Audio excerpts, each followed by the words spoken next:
Big day in New York. Just New York. Yeah, bigger day in New York because they're both here. That's true. Welcome to Jim Norton and Sam Roberts. I was trying to, as I was walking here, I was trying to figure out how long I could go today not having an I voted sticker before I started getting dirty looks. And then Jim walked into the studio already with his I voted sticker. Well, and I said, you know what? Maybe I'm sleeping on my civic duty. I woke up at 5:30 this morning. I figured I was doing it wrong. So I'm like, I got to just get there. It opens at 6. What do you mean you were doing what wrong? Something was going to be wrong because I realized I got in the mail a while ago this thing that said transfer notice. Right. Which tells you that you go from one area to another. And I'm like, I know. Then I realized that there was a part of it I was supposed to send in, and I never did. I noticed that this morning in the elevator. I'm tearing the, the perforated thing off and embarrassingly put it in my pocket. So you're like, oh my God, am I not registered to vote? I thought I was. So I wound up, there was a woman on my floor who left the same time I did, and something told me she was going to the polling place. I looked on my phone where it was. Yeah. And I was kind of following her. It was a little creepy. And I asked a man, where do I go? And Mister, where can I go to make the president? I did. I said, I'm voting for awesomeness. And I saw the vote here sign, and then you just get, there was already a line at like 6:10. How'd you know it was your place, though? Like, did you have to, you had to The change, address. I guess you changed your address and everything when you They moved? knew. I don't know how they knew, but they knew. Oh, boy. And they sent me the That's thing. those Clintons. Yeah. They know it all. Yes. And the Podesta emails they talk about. It's in WikiLeaks. Oh, it is? My move, yeah. Apparently, Jim Norton just moved, comedian Jim Norton. Let's make sure he's registered properly. And then everyone else in the email chain went, who? So I get there, and, I got my little dump paper, and a woman comes out, and she's like, if you know your ED, you can bypass the information booth and go into the voting area. I'm like, oh, I definitely know ED, but I don't think that's what she's talking about. Yeah, I definitely know I have ED. I certainly do. And D-Bag, are you going to just stare holes in the board? They're the one that's blinking? Don't interrupt me, cunt! God damn it, this is not hooked up. It's not plugged in. Whose job was it to plug it in? Whose job? I'm the iPad guy. Oh, now we got to deal with the static. Mars, you believe these guys? Mars had this look on his face like these fucking guys. D-Bag's over here. There's literally a button that's blinking that says Pro Tools kill. And D-Bag, I swear to God, I'm trying to listen to Jim. And D-Bag is sitting there staring at the board for 45 seconds, literally. For what? Just staring at it, trying to figure out what button to hit. One of them is blinking and says Pro Tools on it because he wants Pro Tools on. I guess that's my wild guess. Is that what that button does? Yeah. And he's just staring at it. And so Mars is looking at this guy staring at the button, and then Jim's trying to hit his soundboard, and that's not plugged in. And Mars is just like, these fucking guys. You're going to have to give him a talking to after the show, Mars. All right. So you go to the polling place. Yeah. And I show the lady my paper. So the thing that was supposed to be sent in, you just tore it off and kind of tucked it in your pocket? No. I think the other thing was for corrections because I've never been happy because I always have the wrong paper with me. You do? Always. So she comes over. And you must have been excited because this is the first time you voted since Perot. 92. Yes. So she comes over and I hand her my paper and she goes 73. And I realized I had the right thing in my hand. For the first time in many years, I had the correct thing I was supposed to have in my hand was in my hand. First time there was nothing wrong with what was in my hand. I wasn't ashamed of it. And I wound up by just walking in there. I didn't know you have to fill in the ballots. It's like a fucking SAT test. I thought I was going to walk into a booth. The last time I did it, you walked into a booth. Right. But this just had like a bunch of they almost look like newspaper, where you open a thing and pull a newspaper out of that. That's how big they are. They're very small. I see. It probably changes by polling place. Yeah, it's different everywhere. Oh, yeah. And you fill these out like an SAT test. Like with a number 2 pencil? And then, I did it with a pen. And then you slide it in.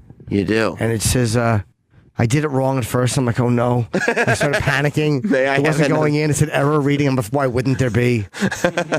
And the lady said, no, they're a little finicky. How are you going to have... You can't have finicky... No, that was what she said. You can't have finicky card readers at 6 o'clock in the morning. It's going to be a very long day of voting. So I put my thing in.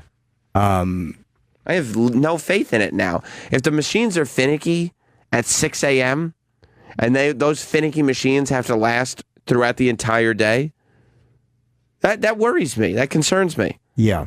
Well, it went in, and it said your vote was counted. And I was a very happy boy. And then I got my voting sticker. You did. I see. You stuck it right on your hoodie. Yes, I did. I put it on. So that way everybody can know that Well, I you... actually was hiding it under it was on my shirt. Oh. And then you realize it's something you should be proud of? Because you're part of the solution? Well, I cast my vote for awesome sauce. It's not... I'm sure you didn't. But... Who else was there? How many people were there at 6 o'clock in the morning? Was there really? Mm-hmm.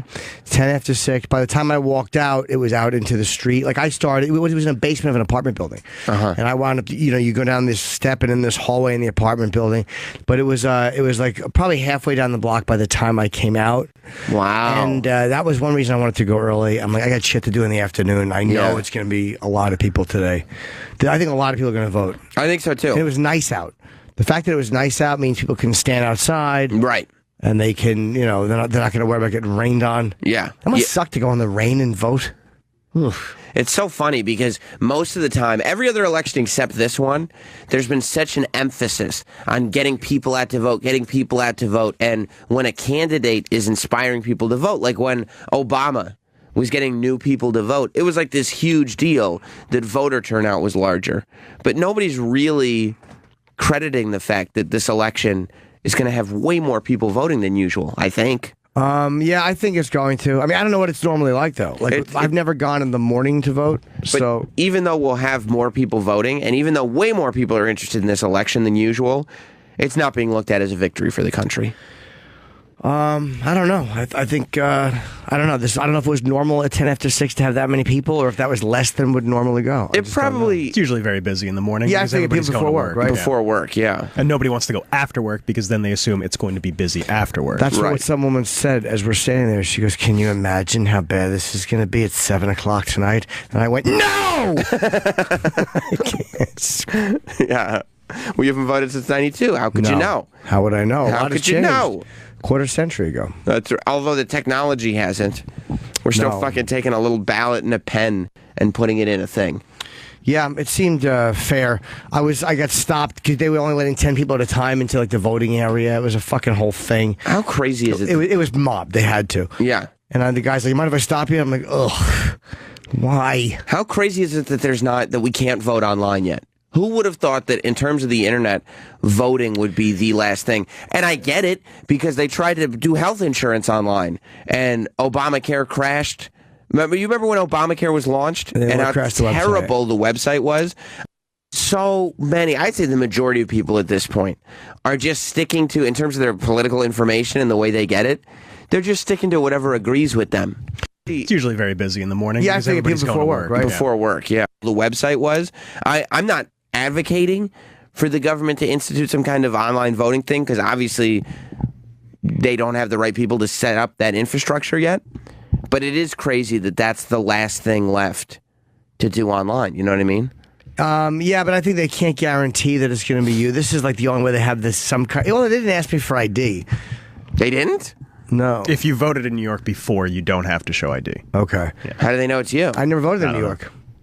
I never you voted? Oh, and when I voted in '92, it was in New Jersey. I guess because you had the paper. Yeah, they Maybe. knew you were ready. Yeah, I think I got the celebrity treatment. Yeah. Well, they probably just saw your paper. No. I got the celebrity. I think I did show my paper to the lady. Oh, Jim Norton, we heard you moved into the neighborhood. Yeah, there was a real buzz when I walked into the polling station. There probably was. You know, he's been talking on the air. First, he was a Trump guy. Then he wasn't sure. Yesterday, he mentioned Trump, but it wasn't for all the reasons. We don't know which way he's going. Let's get Jim Norton right into the booth. So funny how people are just so polarized by who another person's going to vote for. Especially this time, How more about than this? ever. Shut the fuck up. Okay. I voted for this guy. Shut up. Just shut up. But she's a criminal. But he's a racist. Ugh, go fuck yourselves, everybody. I voted for that person. Look, Jim. Fucking shut up. I don't mind. You can vote for whoever you want, but just explain to me, how could you vote for them? Yeah, I love all these people that think they're political experts. Hey, you dumb motherfucker. You know about as much as I do. I know people don't like to believe that. Like, everyone likes to believe that this political insight. You're voting your conscience and your opinion. Right. That's it. Right. They all stink.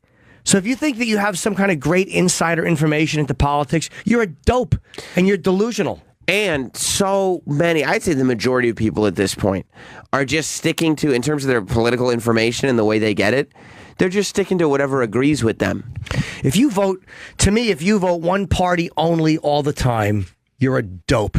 Yeah. That's my opinion of you. Yeah. So you think that people think they have this insider political knowledge. Like, what are you voting this way? You're a fucking idiot. Yeah. I vote how I want to vote, when I decide to. That's very rare. That's very rare. I vote how I want to vote. Most of the time, not at all. Exactly. Most of the time, I stay home. Every 24 years, I vote how I want. Absolutely. Right. Dude, you give me 100 years, it'll be 4 times. 4 times a century is not bad. That's actually quite a lot. I don't think I'll make it. I'll make it to the next one. Maybe the one after that, probably not. Then again, I'm 48. If I live to be 98, I mean, I live a pretty healthy lifestyle. Just 98-year-old Jim Norton getting ready to vote. Well, I've been paying attention to all the issues. Shut up, old man. Maybe they will say that, but they'll be like, remember you used to do radio? I'll be like, yeah, that guy died a long time ago. My mom always... Wished she had an abortion? My mom always votes Democrat, but ever since we were kids, she would never tell us who she voted for. It was very plainly obvious.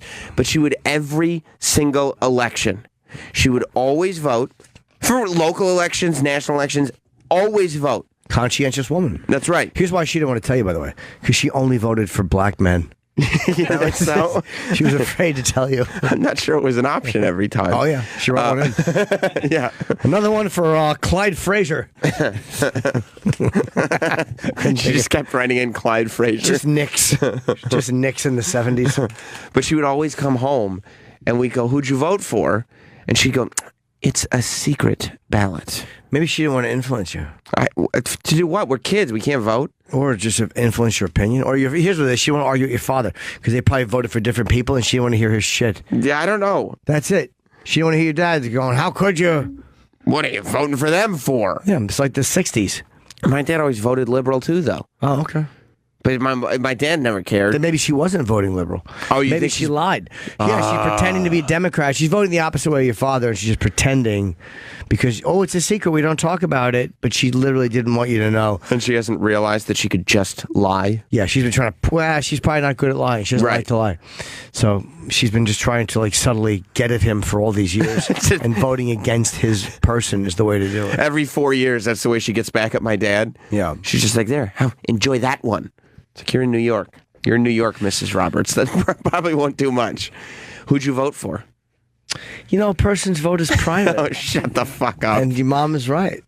It's a secret ballot, Sammy. Yeah, it's private. It's a secret ballot. But I mean, there's so many guys out there that know so much about politics. I don't know if I can compete with all the knowledgeable people that listen. You think so? Oh, yeah. Because you'd announce your candidate, you'd get lost in one of these vigorous debates. Yeah, with the smart ideas of one. Hillary said, Trump said, shut up. Right. So here's where we're at. If Hillary wins the election tonight, then we will go to war with Russia. That's what will happen if Hillary wins. Cool. If Trump wins, then it will be like Mussolini. So either way, we're not in great shape. Probably not. Probably not. Either we're going to war with Russia or we're going to become a fascist nation. Those are our choices. So what do you want to do? Do you want to be at war with Russia, which is a terrible idea? Russia's very, very strong. Then again, she's been Secretary of State for a while. We haven't had war with Russia yet. That's true. But she's not Secretary of State now. Well, she has been. She was before. Yeah. But now she's going to have real power where she can set up no-fly zones and then shoot people out of the sky, and then Russia will go to war. If we didn't go to war with Russia for real in Afghanistan, we're not going to war with Russia. Are we a 1988 movie plot? We're not going to fucking or the new Mission Impossible. Yeah, What was that in Dubai? The Russian missile codes. Just something realistic. Fucking terrible. So so you're not saying who you voted for? It's secret. But this is like you teased it for a year. Yeah, no one cares. All you do is get on the air and be like, "Oh, I don't know. Like you'd I announce. didn't know. I Today, literally was yesterday, thinking- as I was looking at it, I was still thinking of pros and cons. yesterday, what type of pros and cons were you thinking about? What I like about this person, what I don't like about this person. Was it the war with Russia or the fascism? No, I didn't think about those childish nonsense things. Well, that's what we're dealing with here. I'm not worried about war with Russia. Let's go to the TEF box for comment. War with Russia or fascism? Yeah, that's what I'm going to think about when I go later. Do you know which one you're going with? Yeah. Which one? War with Russia. Okay, all right, that's good You to want know. war with Russia? Yeah. Instead of fascism. Yeah. I see. I'm you're Hillary. down with fascism. So you're voting for her? I see, because fascism is our whole way of life, and we might win the war with Russia. Yeah. I see. We're pretty good in war. We're Not lately. We're not. We're fucking We did not great in Vietnam. We did That's okay in the technically not a Desert war, they'll Storm, tell and you. we have not done a great job in the last 40 years of war. No, we didn't. Those aren't wars. Technically, we That's true. They were police actions. Right. That's a good point. Police actions we stink, and wars were good. All right. I Right. accept that. Yeah, Desert Storm was an operation. An operation. Yeah, we just don't like to say war. Let's go to Pat in the Bronx. Moonaki? No, it's in the I Bronx. miss Pat from Moonaki. I do too. What's going on, Hey, Pat? guys. How we doing? Hello. I just want to let you know that Travis Teft has at least one vote for Bronx County Judge. For Bronx County Judge? I would hate if I got feel elected like he's for the most that. qualified candidate. How great would that Can you be? imagine nobody else voted? Yeah, they just didn't bother. Who cares? Bronx County Judge? Whatever. Whoever wins, wins. Who is this guy? And then I got a phone call. Yeah, what are you doing for the next 4 years? Good news, Travis Teft. You're the new Bronx County Judge. Yeah, after your radio, I know you got a job already, but you got to come in the afternoon and just I be would a have to judge. do both. That'd be terrible. Thank you for your vote, though. Well, the community would probably really embrace him because Travis really has that heavy Bronx accent. He really sounds like true. just a roughneck from the Bronx. One of the guys. Yeah, Everything, exactly. everything would get backed up when he went to Canada with his wife for 8 days. But God damn it, we're sitting here and holding. No, I don't think you're gonna win. You don't think? You never know, Joe. You don't know. You don't know. That's what's great about America. I haven't heard anybody vote for anyone else. That's a good point. You know? Yeah. I think I'm going to vote for. I don't even know. I think I'm going to vote in Votes are general. secret. Huh? Votes are secret. So you don't want anybody telling who they voted for? Well, I think that just should be secret. Why? It's just the way it is. No, it isn't. Because you mean because it's not polite to discuss politics? That's right. I see. At the table. I see. Yeah, maybe I'll do a write-in for Dwayne Johnson. No, he's not running. You could write in though. You can, but then you feel silly. Do you? Because you have to put it in, and they have to get it by 7 p.m. tonight. Right. So you're not going to make it. You voted for one of the two main candidates. You either voted for. I voted for Awesome Sauce. You did not. Neither a candidate or a party. Yeah. And by the way, neither of those two candidates represents anything close to awesome sauce. You either voted for war in Russia or fascism, correct? Person's vote is secret. Oh, you piece of shit. You've been talking about it, though. I know, but now I'm done with it. I voted, I'm done. Let's see what happens. So you're just going to go with whoever won and be like, yep, that was my pick. Maybe. Dan in Florida. Votes are secret. Hi, Dan. Hey, guys. Hello. I do want to point out, I mean, like, I voted for war with Russia, but I think the last war that America actually won, it was because we were working with Russia, and they did most of the work. Ah, The shit. war with Russia... So why'd they you threw a lot vote of for bodies war with out. Russia? They did a lot of the work, but let's be honest. On the Japanese side, we took care of things. That's true. That's true. Yeah, Don't, you can't yeah, give the but Russians credit for Japanese side- Japan, sir. Please. Yeah, we ended that quick. Yeah, that was all U.S. of A. That was all a big eagle dropping a little message. All right, fair enough, boys, fair enough. You should have thanks. thought of that, Dan. Thank you very Christ, much. Would you forget our contribution? Let's go to Kyle in Alabama. Kyle, welcome to Jim Norton and Sam Roberts. Hey guys. What's up, Hello, buddy? Kyle. Jim, I wanted to ask you a question. I know that, obviously you and Amy are pretty good friends, or, Sure. kind of help her out and whatnot. And on that Charlie Rose Amy interview, Schumer, she you made mean? Yeah, sorry. Yes. Yes, Amy Yes. Schumer, same thanks. Charlie Rose interview, she said that she could never be friends or associate with anybody that would vote for Trump. Now, I know y'all probably, I'm just using her as an So example. she wants but I know war you with Russia? Jesus Christ, Sam. Can I just talk to Jim for 1 second? You can come in with your hilarity, okay? With Amy, obviously, she's probably one of the bigger ones and more, a staunch Hillary supporter. But with any other, in that comment, I don't want you to address too, but with any of the other comedians and stuff, I know you deal with more liberals type stuff. But with you having, like you said, you kind of take each candidate or each kind of individual and kind of sort it out and then vote with. Oh my God! Yeah, I let you talk. What's your question? I didn't do that. Not for 3 hours. I'll be honest. I don't care who any comedian votes for. I don't care what any of them say about politics. People say dumb shit with politics. Like, if this happens, I'll leave the country, or if that happens, I'll do the. It's just a way of expressing what you want to if you're a candidate. The same thing with Trump. I mean, when you look at him, people would go like, anybody but that cunt. It's the way people are with politics. They're very fucking. Emotional. It's extremely emotional and personal, and we get very, very, very defensive of the person. For some reason, we think that somebody not voting the way we want them to vote is a vote against us or against our way of seeing things and our view of the country. So if you don't see people have been losing friendships over this dumb shit. So your question is, do I care if they know how I vote? Or I'm not sure what your question is. Get ready for another novel. If it's ever brought up at all. Sure. I mean, to be honest with you, I haven't talked about it with Amy or Louie or them because I really haven't seen them.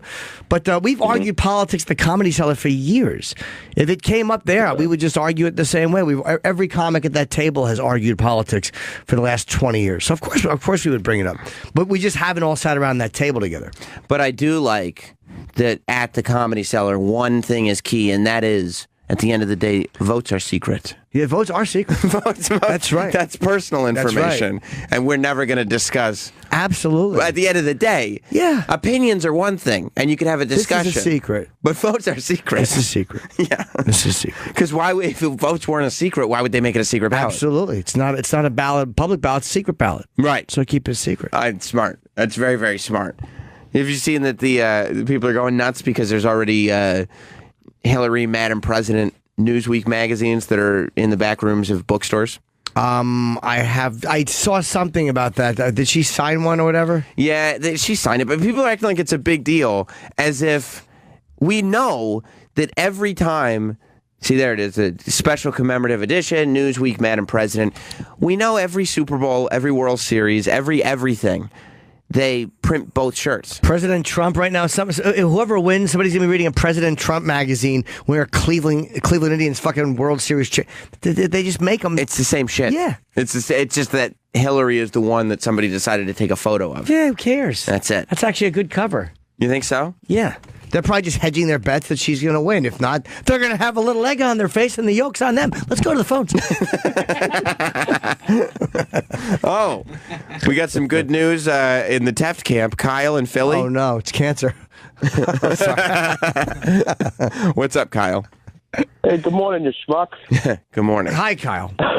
Hey, I just want to let you guys know that I voted for Travis Papp for the school board county in Hunterdon County, New Jersey. Oh, good, So, good. That's great. That's here's great. the thing. Here's the thing. There was nobody else on it.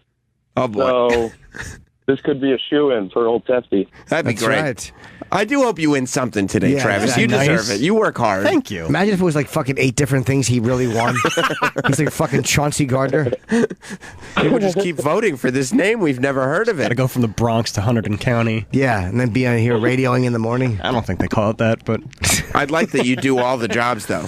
Yeah. You'd end up. look, it's your duty as an elected official. That's right. This is your path to presidency. This is like You think? Obama's moment at the DNC when he gave that speech. Like, you're going to be the guy who nobody knew, except then a bunch of idiots wrote him in for shit, and then you get to be the president. It's true. In 4 years. That's how it goes, then. Okay. I think it's exciting. I'll take you guys with me. Although we'll never know who voted for you for president That's in true, 4 secret years. ballot. That's right. It's a secret ballot. It's a secret. It's a secret. Nobody knows for I never sure. tell who I voted for. You don't. I don't talk politics. You just told everybody, like, that you voted, the last time you voted was for Ross Perot. Somebody saw me voting, so I had to admit it. Oh, I see. Yeah. Let's go to, oh boy, Joe in Jersey. What's up, Joe? Hi, Joe. Hello, gentlemen. Good morning, and how are you? Good. Good. Good. I just want to make sure that everyone understands that opinions, they're like assholes. Everybody has one, and they all stink. That's what I was looking for. That's what I was looking for. All right, goodbye, Joe. Thank you very much. I was in a wormhole last night looking up all the Hillary Clinton conspiracy stuff. You know, because she's. It started with the spirit cooking. Because a lot of people are talking about Hillary Clinton and spirit cooking. Have you seen the spirit cooking stuff? I have not. Oh, boy. Oh, boy. Well, Alex Jones is the first person to blow the lid off of it. And unfortunately, there's not a ton of mainstream news sources that are doing it. But one of the emails... So there's this thing called spirit cooking, right? And Hillary has been long tied to the Illuminati and Satanism and all that stuff. And so, It's just exhausting. and so there's this thing. I saw the YouTube video, and there's this artist. Can't remember the artist's name. But she does spirit cooking, where she writes recipes in pig's blood on the wall. And she writes, like, mix breast milk with the milk of sperm and pour fresh urine onto nightmares. Who, Hillary does that? No. An artist did it. Oh. She considers herself an artist, but other people say it's not just an artist. She is doing rituals that are founded in the occult. And that's what this is all about. So, apparently, John Podesta, his brother, because all these emails, all the Hillary emails that are coming out that we're reading, they're all Podesta emails. Right. John Podesta's brother, I guess, is a big fan of this spirit cooking lady. And so he contributed to her Kickstarter. And one of the benefits of contributing to her Kickstarter, if you did a lot, and he must have done a lot, is you get to have dinner with her. You get to go to a spirit cooking dinner. How much do you have to contribute? They didn't to say. go eat with this asshole. The spirit cooker? It didn't say. It didn't say. What's the blood she uses? Pig's blood. Although, depending on which source you're reading, it's a mixture of human blood and menstrual fluid. But it's pig's blood. It's a bucket of pig's blood. And see, she's writing on the wall, and she's talking about drinking breast milk and semen. Oh, it's just nonsense. And she's talking about... You know what kind of breath that would give you? Fucking breast milk and cum breath? It would really dry your mouth Oh, it would be fucking awful. Ugh. You ever taste cum? No. Right. All right. It says, with a sharp knife... With a sharp knife, cut deeply into the middle finger of your left hand. Eat the pain. She wrote that in pig's blood on the wall. It's just silliness. You think it's goofy? Yes. And so... It's like something Chip would think is cool. Yeah. Fuck yeah. Satanism? Fuck yeah. So she's doing all this, right? Yeah. And there's other, like, part of the exhibit is like, there's like a woman who's laying in a tub and she's got blood all over her and stuff, and you can walk by and pour blood on her, and it's all this occultism. Yeah. And so John Podesta's brother is a fan of this, and he contributes to it, and he gets invited to a dinner. Oh, good. Podesta's brother sends Podesta an email inviting John to this spirit cooking dinner. Now, obviously, John knew what it was because his brother isn't, like, explaining it. Coagulated blood coming out. Yeah, see? Obviously, John Podesta knew what it was because his brother doesn't explain to him in the email what it is. So it's a quick email saying, hey, I think her name's like Miranda. And it says, hey, Miranda is doing another spirit cooking dinner. Do you want to come with me? Obviously, Podesta knows what it is because otherwise he'd say, here's what spirit cooking is. Right. Here's who this person is, and he doesn't explain any of it. But people have taken that one email and started to explore it and used it as evidence that John Podesta and Hillary Clinton are involved in the occult. How about the evidence of the fact that John Podesta's brother's annoying and he's bothered him with this before? So he's already explained to him. He's probably talked to him at parties and at dinner. So he just knows who Marina is. And he's probably called him about it before. And just the smell of freshly minted pennies. Yeah. This is what the people who hold power in this country are doing behind closed doors. This is what's going on. I want to go. And they say that's why Hillary had Jay-Z perform a concert for her, because Jay-Z and Beyonce are Satanists who are in the Illuminati. Everybody knows that. Look at that pulpy fucking... You know how bad that room must smell? Not if you're Illuminati. Like under your sheets when a girl's in her period. Coppery bedroom. I was about to say, just the smell of freshly minted pennies. Yeah. Yeah, very Yeah, metallic and real pulpy. Oh, yeah. Looks like she has fucking red pudding in her underpants. Wow, look how chunky it is.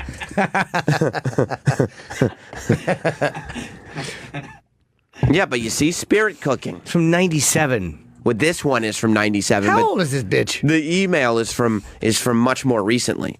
Cool. So this is all still going on. And then we solved the mystery. You really think it's as simple as that? His brother's annoying, and he's babbled about this before. You ever look up something? You ever have that as your first instinct, something that simple, and then spend a long time trying to look up more stuff about this thing, and then realize that your first instinct was probably correct? No, I mean, I tend to trust my first instinct. Marina's 69 years old. She's a performance artist in New York. Her work explores the relationship between performer and audience, the limits of the body, and the possibilities of the mind. This sounds satanic. This sounds satanic to me, and it would explain why Hillary Clinton has achieved the power that she's achieved, because she prays to the gods of the underworld. Does that not make sense to you? No. No. It doesn't? Not even a little. Oh. No, I find it tedious. Oh, it is? Yeah. Okay, well, how about this one then? Because I also fell into a wormhole with this one. There is also a possibility, some people are saying, that the Clintons and Podesta and all this stuff is actually tied to a child sex trafficking ring. Now... Go ahead. Yes. Okay. All right. Good. Good. We have an expert witness. Go Hillary. I voted for her. There are emails. Yep. In this leak where it appears... Hold on a second. Can you get me some hot dogs? I'm hungry. Wait a minute. Go ahead. Adrian, don't you move. Because there are emails where there are references to hot dogs and pizza. I love pizza. I love eating little pizzas. How much does pizza cost? $22,000. I knew it. I knew it. Okay, this email is... All right. That's what was going on in this email. Sure. They said Obama and Hillary were flying in. You know why they call it pizza? Why? Because you put your wiener in the soft dough and you pull it out and it's got sauce all over it. Oh, no. Oh, no. Why would you say that? Well, that's terrible. But listen, it said in the emails, $65,000 spent by Obama and Hillary flying in. Any Beanie Babies? Hot dogs and pizza. I haven't even gotten to the Beanie Babies yet, Uncle Paul. Oh, I know all about this. Hot dogs and pizza. Yeah, That's we had a big party. With Beanie Babies too? Yeah. Sure. Hot dogs and pizza. Beanie Babies. Yeah, beanie air quote babies. Okay, here's the problem. There was an email from Georgetown Law, the university. Sure. And it was somebody... .edu. It was somebody that was saying they were trying to sell a lot of Beanie Babies. They wouldn't say which was which. This was recently, so Beanie Babies are almost valueless. And it was something like $20 each. And there was a ton of them. And it ended up being $10,000 or something like that worth of Beanie Babies. So you tell me, who is paying $10,000 for a bunch of Beanie Babies that they don't know what they are? And by the way, we all know what they are. Very weird language used to describe these things. Sure. Bring the Beanie Babies. Wear your mask. Listen to this. It Deny says everything. It says 480 little creatures of joy. Yeah. And I'm selling each one for $20. Sure. You must buy all 480, though. It's a collection. They are very respectful and amicable with one another. And they are, for the most part, cat and dog friendly. Some are sassier than others naturally. Please let me know. My parents can't find out. What the fuck does that mean?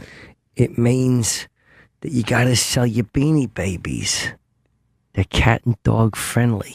That means they got no hair on them. Why would it say that?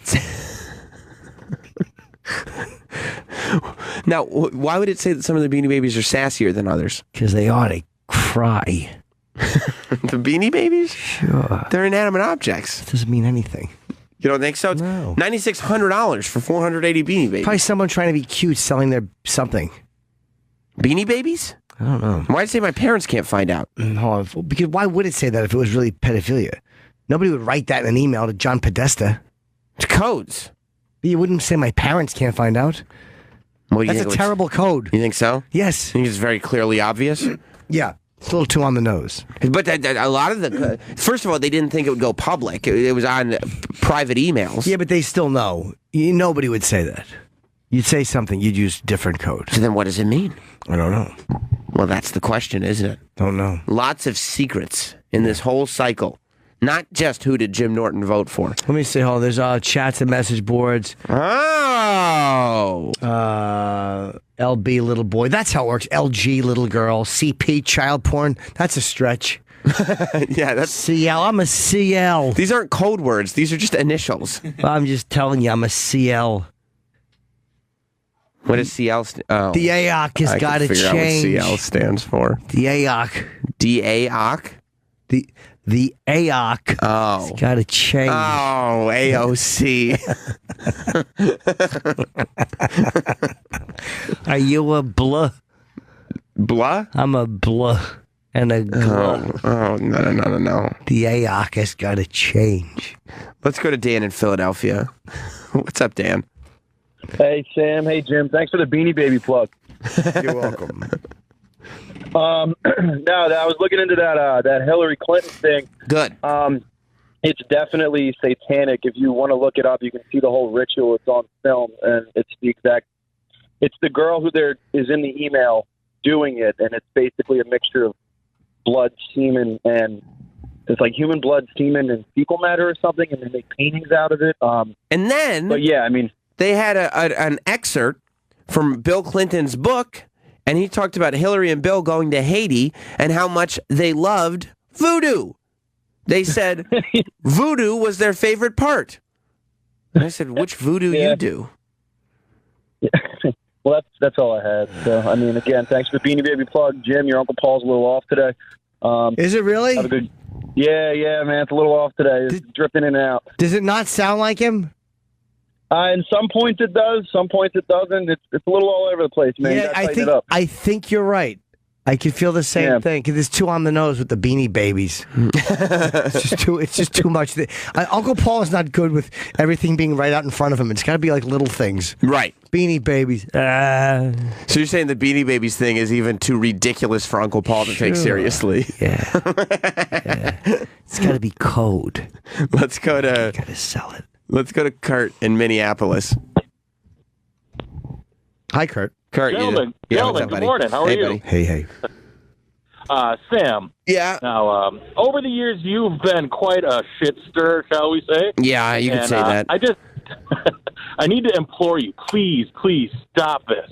When I get to work, my employees are going to be in such a frost, believing this stuff that I just don't know what I'm going to do. Well, dude, I saw it on the internet last night. They said Hillary Clinton could be a satanic pedophile. And when I see it on the internet and I saw emails very indirectly hinting that somebody who knows somebody who's a brother could be involved in a person who might be doing this, it's pretty much clear and right in front of you. Well, yeah, but was it in a Facebook, man? Because we all know that that's when shit gets real. In the Facebook stuff?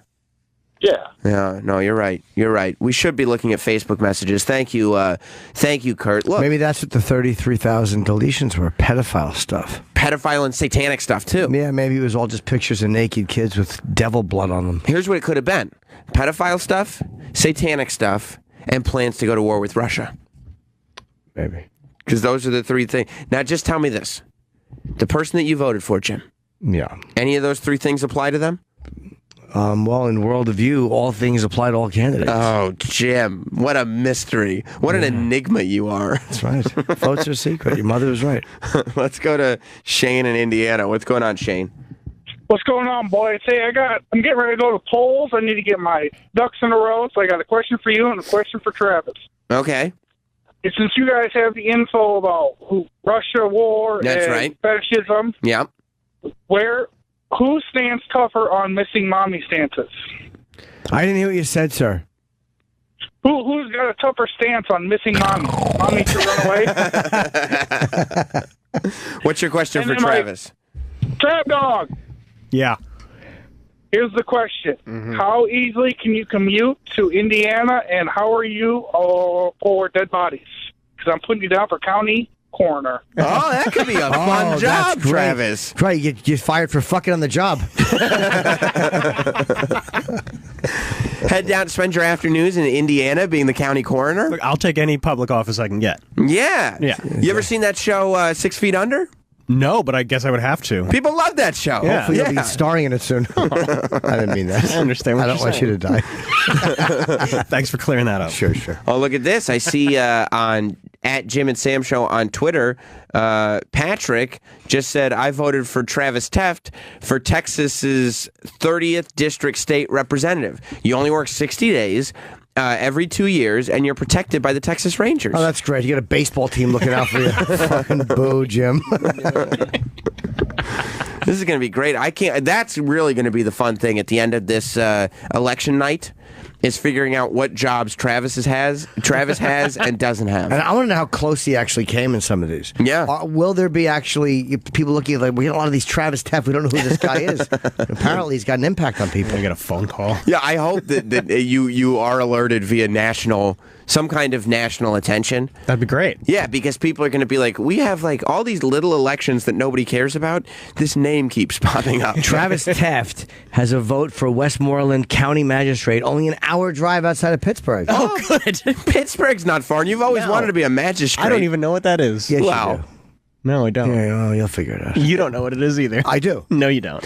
Jim, It's a judge. Oh, is it? Oh, Oh, yeah, I should have known that. just don't do any tefting under your robe. Why? I'm the judge. I can do whatever I want. You're not supposed to. Tefting is when you wax your pubes. I misunderstood. You'll be screaming from the bench. It's so distracting.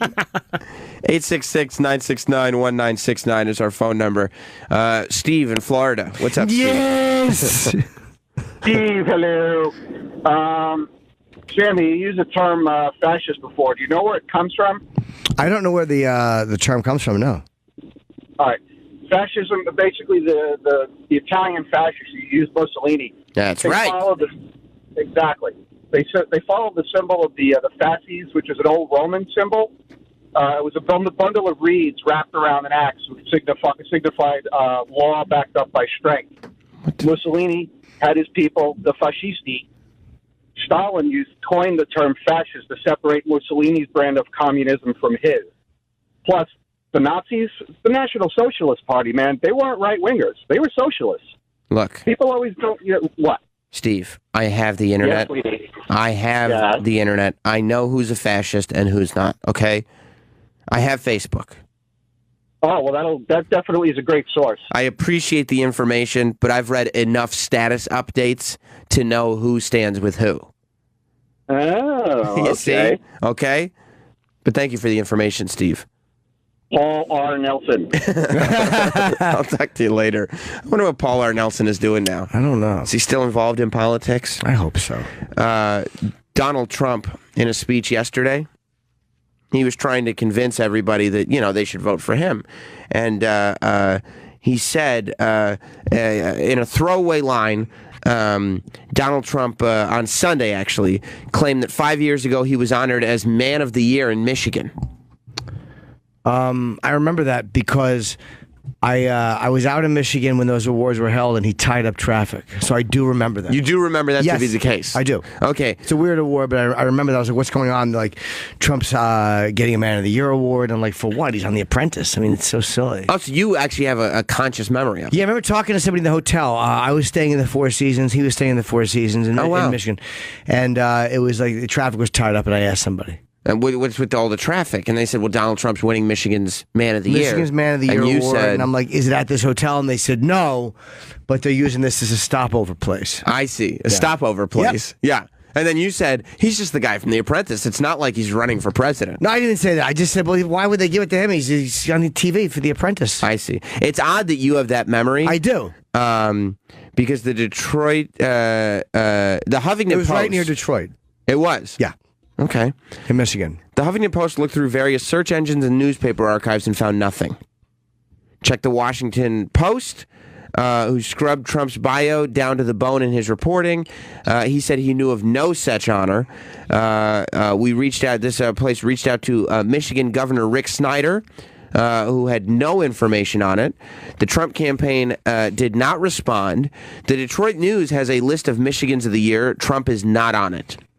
Oh, there was a mistake back then, too, but it really is him. It is. It says here, we checked the Michigan Chamber of Commerce. A person there said they don't have a Man of the Year award. Yeah, they do. I remember traffic was tied up because of it. You sure it was for Michigan State Man of the Year? 5 years ago. Detroit. 4 seasons. All right, well then... Brief stopover on his way to get his Man of the Year award. Maybe he really won this award. He went to the Kiwanis Club and got it. Is that where they gave him out? Yes, it is. I'm assuming, because I don't think you just make that up. I'm assuming stupid. Yeah, and I guess in the end, like Starbucks had to say, these aren't our holiday cups. These are like our community, like unity cups, and we haven't even put out our holiday cups It's November and they're green. Why is Starbucks lying about the cups? I don't know. They're definitely the holiday You cups. think so? And then they're like, oh, shit. I hate both. I hate everyone involved. I hate everybody that got outraged at the fact that there wasn't enough red in the green cups. And then I really hate Starbucks because they sat there and acted like, well, no. Those aren't our holiday cups. We haven't even put our holiday cups out yet. No. Yeah. They spent all year doing market research, testing different things, going CEO to CEO to CEO, management to management, getting approval, until finally they launched that green cup. Yeah, and the design is like commissioned by an artist. So do you really think that like an artist commissioned design was only scheduled to run for a few weeks before they brought out their red and green cups? No. What do you think that they're just saying that to cover themselves? Of course. Because they're getting a lot of flack? Yeah. Now they're like, no, the red and green ones are coming. Well, Don't Starbucks worry. once in a while tries to do something that's a little political. Like, remember They do. discuss race Yep. with your barista? Which I is do who remember you want that. to talk about race with. That was a huge mistake. Yeah. Somebody whose career has got them in a fucking coffee place. You want to talk to Stalker Patty about race? I think the blacks are ruining everything. Goddamn Jews are controlling the media. Terrible Patty. She really is honest with her opinion. She can't help it. No.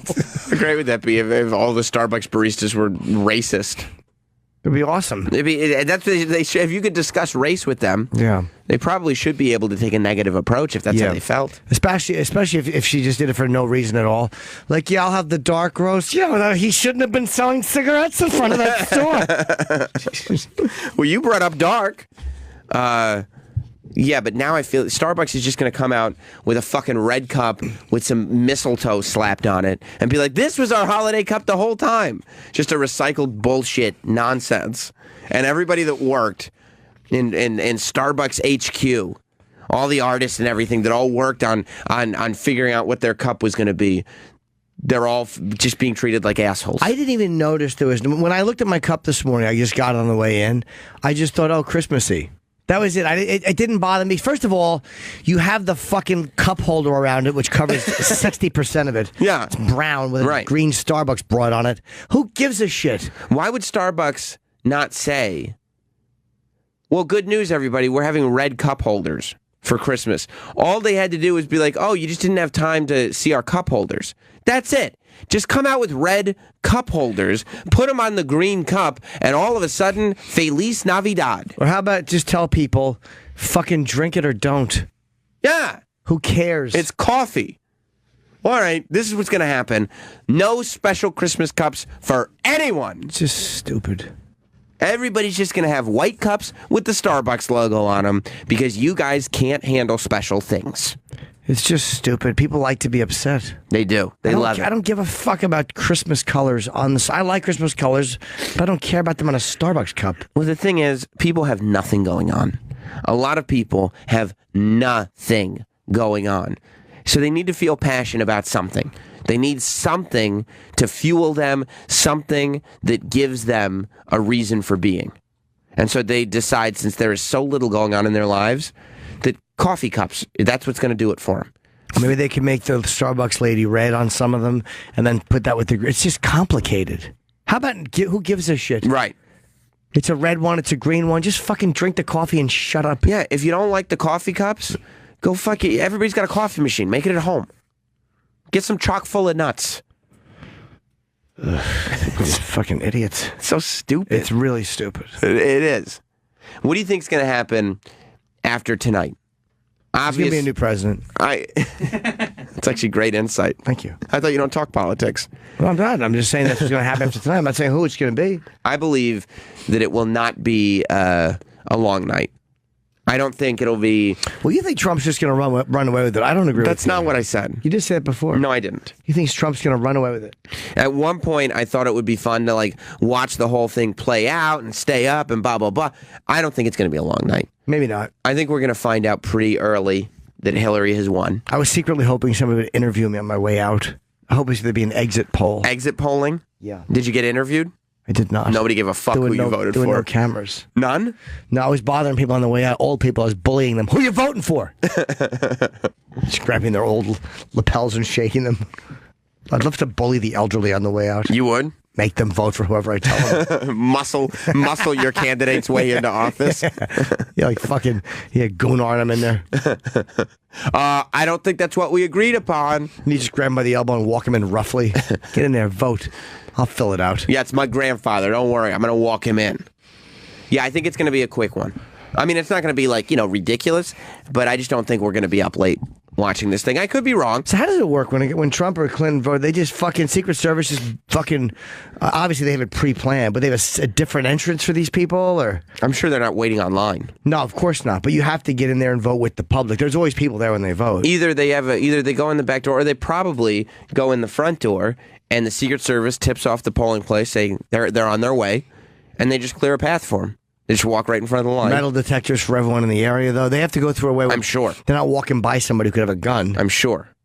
But they, I'm sure they pat everybody down who's there, and then they walk them by, and they walk them right to the booth, and they let them vote. Yeah, there's lines already, though. I guess that's going to be all day. Yeah. They should do it a different time of year. Fucking November's too cold on the East Coast. What time of the year do you think they should do it? September, mid-September. But so then they just have to sit there until January? I mean, they do it in November so that there's not that much time of transition. You know what I mean? The entire East Coast has got to stand out in the fucking cold. It's okay. It's not okay. It's fine. It's great if you're in Hawaii. Why should they get such a break? Nobody's complaining. Yes, they are. Nobody likes standing out in the cold. So then don't vote. If you No, you got to vote. It's your duty. Civic duty? Civic duty to vote. Normally I vote, but it's so chilly this year. Don't complain if you didn't vote. That's your philosophy? Absolutely. Always has been. Right. Always has been. Right. Oh, my God. I want to eat my eggs. Huh? Let's break. I want to eat my eggs. You hungry? Yeah. Man, oh, man. Well, I'll be watching tonight. We're going to take a break. We will. Brad Williams is coming in. Yes, at 9:30. He's here now? Well, we'll get Brad Williams in after the break. We've got a lot of stuff to talk about today. I'd like to know what Brad Williams thinks about the fact that one of the people running for president may be a satanic pedophile. Saw it on the internet. Adrian, you believe it's true, right? Pedophiles. Yeah. You think Brad likes pedophiles? Oh, they love him. He's very, very popular. Travis, you said you're voting for war on Russia. Right. Does that mean you're voting for satanic pedophile? Yeah. Whoa. I mean, secret ballot. Yeah, your vote's got to be secret. We Good. shouldn't discuss politics on the show. You're right. I'm going to keep trying to wear Jim down. I don't know if we'll get there, but I'm going to keep trying to wear him down. We'll be back after this. Tweet the show at SR Show. I mean, I know. I'm so used to saying it over and over again.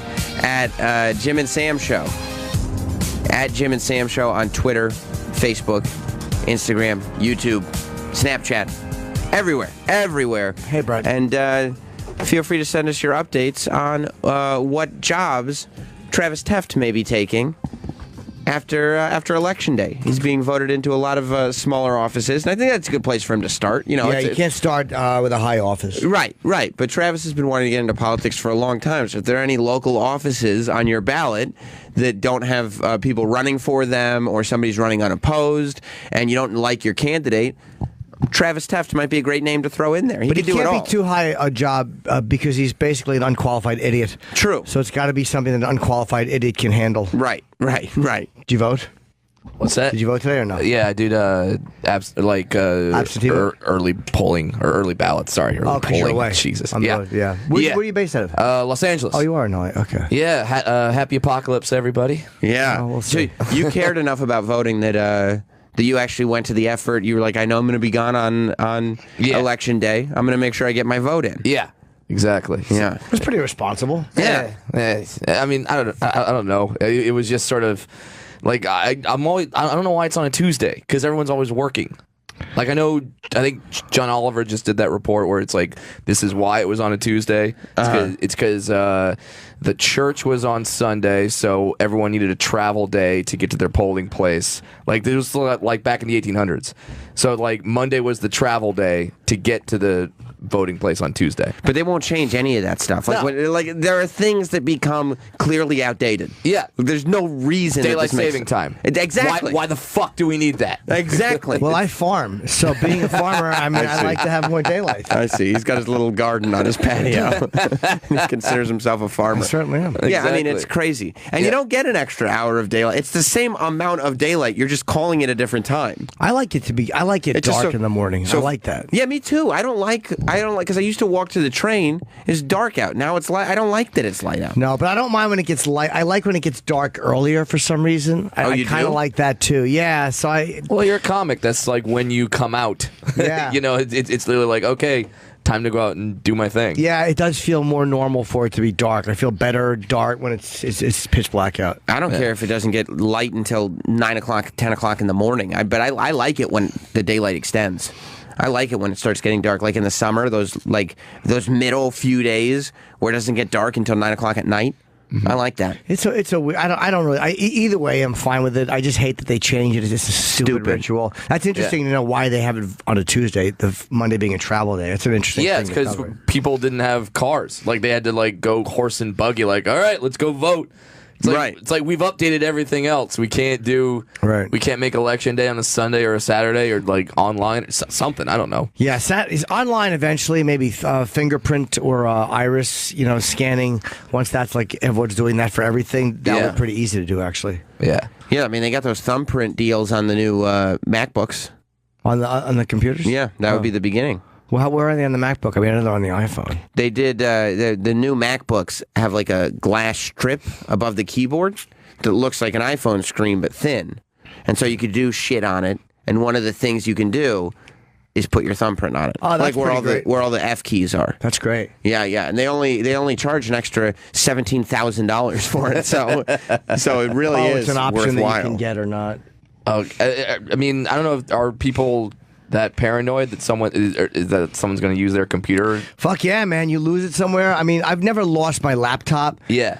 But you never know. Somebody comes into your place, or if you're in a hotel, somebody steals it. Yeah, you're right with the For me, it's just writing stuff. It's nothing anybody would want. They'd be like, wow, this guy really stinks at finishing a script. A lot of unpublished works. A lot of garbage. Well, because I mean, dramas. Well, because I mean, you've done the right thing in terms of you've put all your dirty laundry out there already. So if they found like a Jim Norton sex tape, it wouldn't. It's like, hey, everyone, I found the Jim Norton sex tape. No one would give a shit. You don't think it would kill his career? You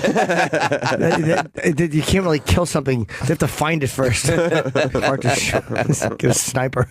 Yeah, exactly. I don't have the. I mean, maybe I'm just not paranoid, or maybe I'm naive, but I don't get all the security thing for like the computer and the phone. I think you're lucky. Like I just have a bunch of dumb photos on my thing, which would be a little embarrassing for other people. Oh, I see. So it's not really for you. No one cares about my dick. No one. It's the girl whose chest you're shitting on.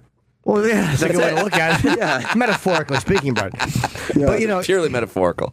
It is for other people's privacy. It's not for mine because there's no. I would first of all, I've never taken a full nude photo in my life of my face and my dick. It's just I've never done it. Mm-hmm. So if they want my dick, never done it or never been asked for one. Well, that's a combination, but I don't need to be asked. I just send it and go, I put a little winky face. I try to do it on someone's birthday so they can't even get mad. Right. Thoughts? Yeah. But I know I've never done that, so I don't really care about my own stupid dick. It's about other people's privacy. Yeah. So sometimes you get shit like that or your financial information. That scares me.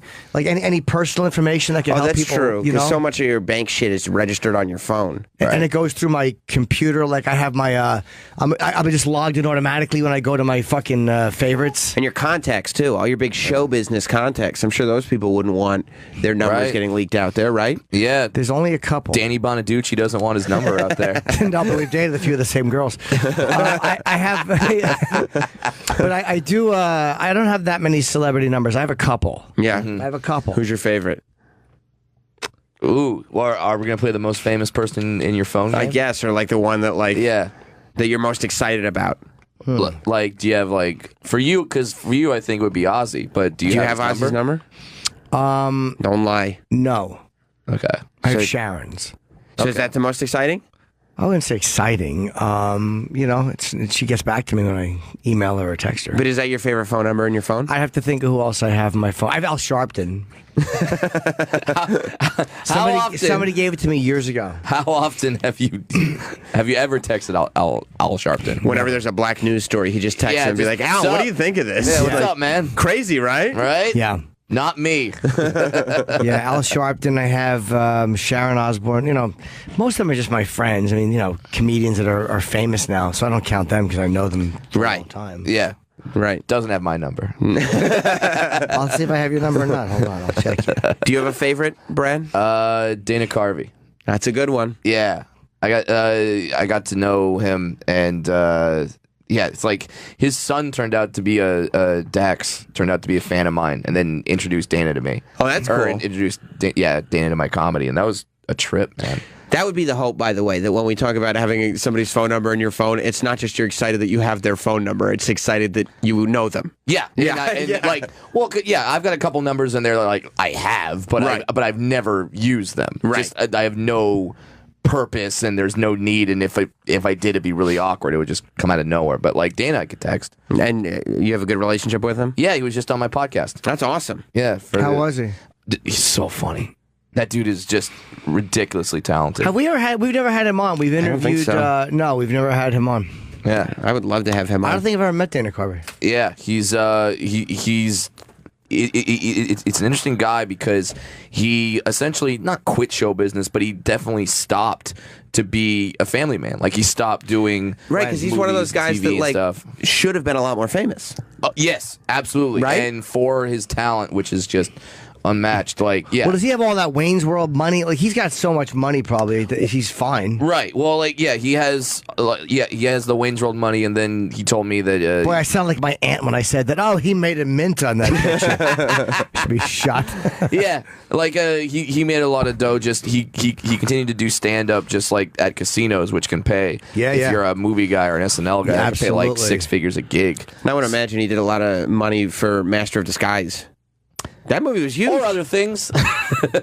Kids loved that thing. I never saw it. When he's jumping up and down like a turtle. Adrian, you loved that, right? When you Yeah, were that one. growing up. movie was huge when I was in like 6th grade. Right. All the kids loved that thing. Okay. Okay. Yeah. So how was he on your podcast?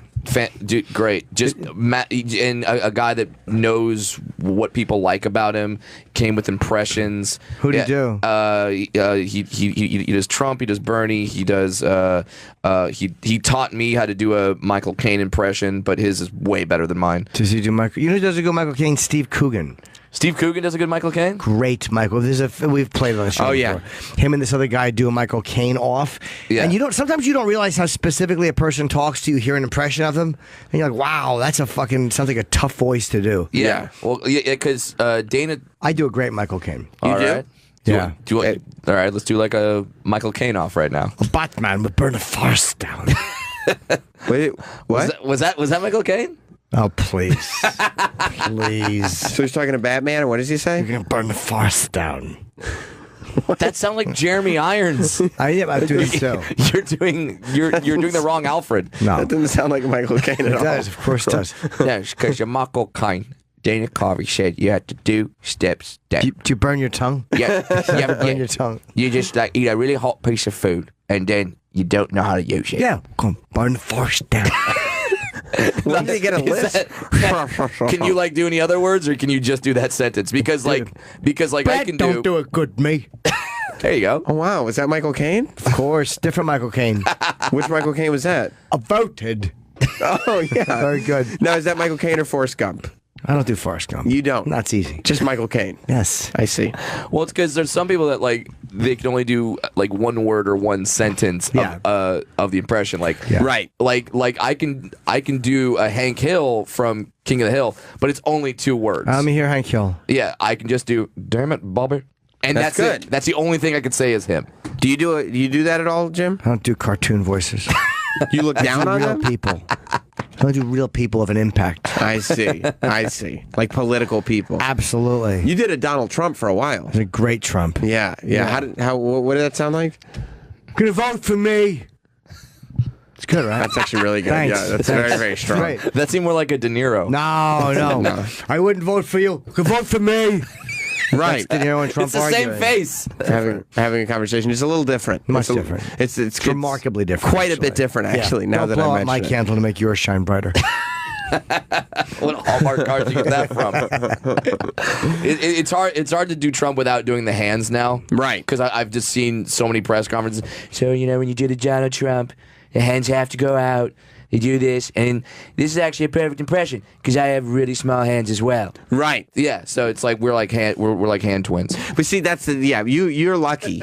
You don't really. Yes, I'm lucky with my dwarfism. You Tell are me, lucky. Sam. You don't need to do the voice because people just get a kick out of the hand. Like if you wore a suit, you're like, that was a terrible Donald Trump impression. It was, yeah. He's not a terrible Donald Trump. It was the greatest impression you've ever seen.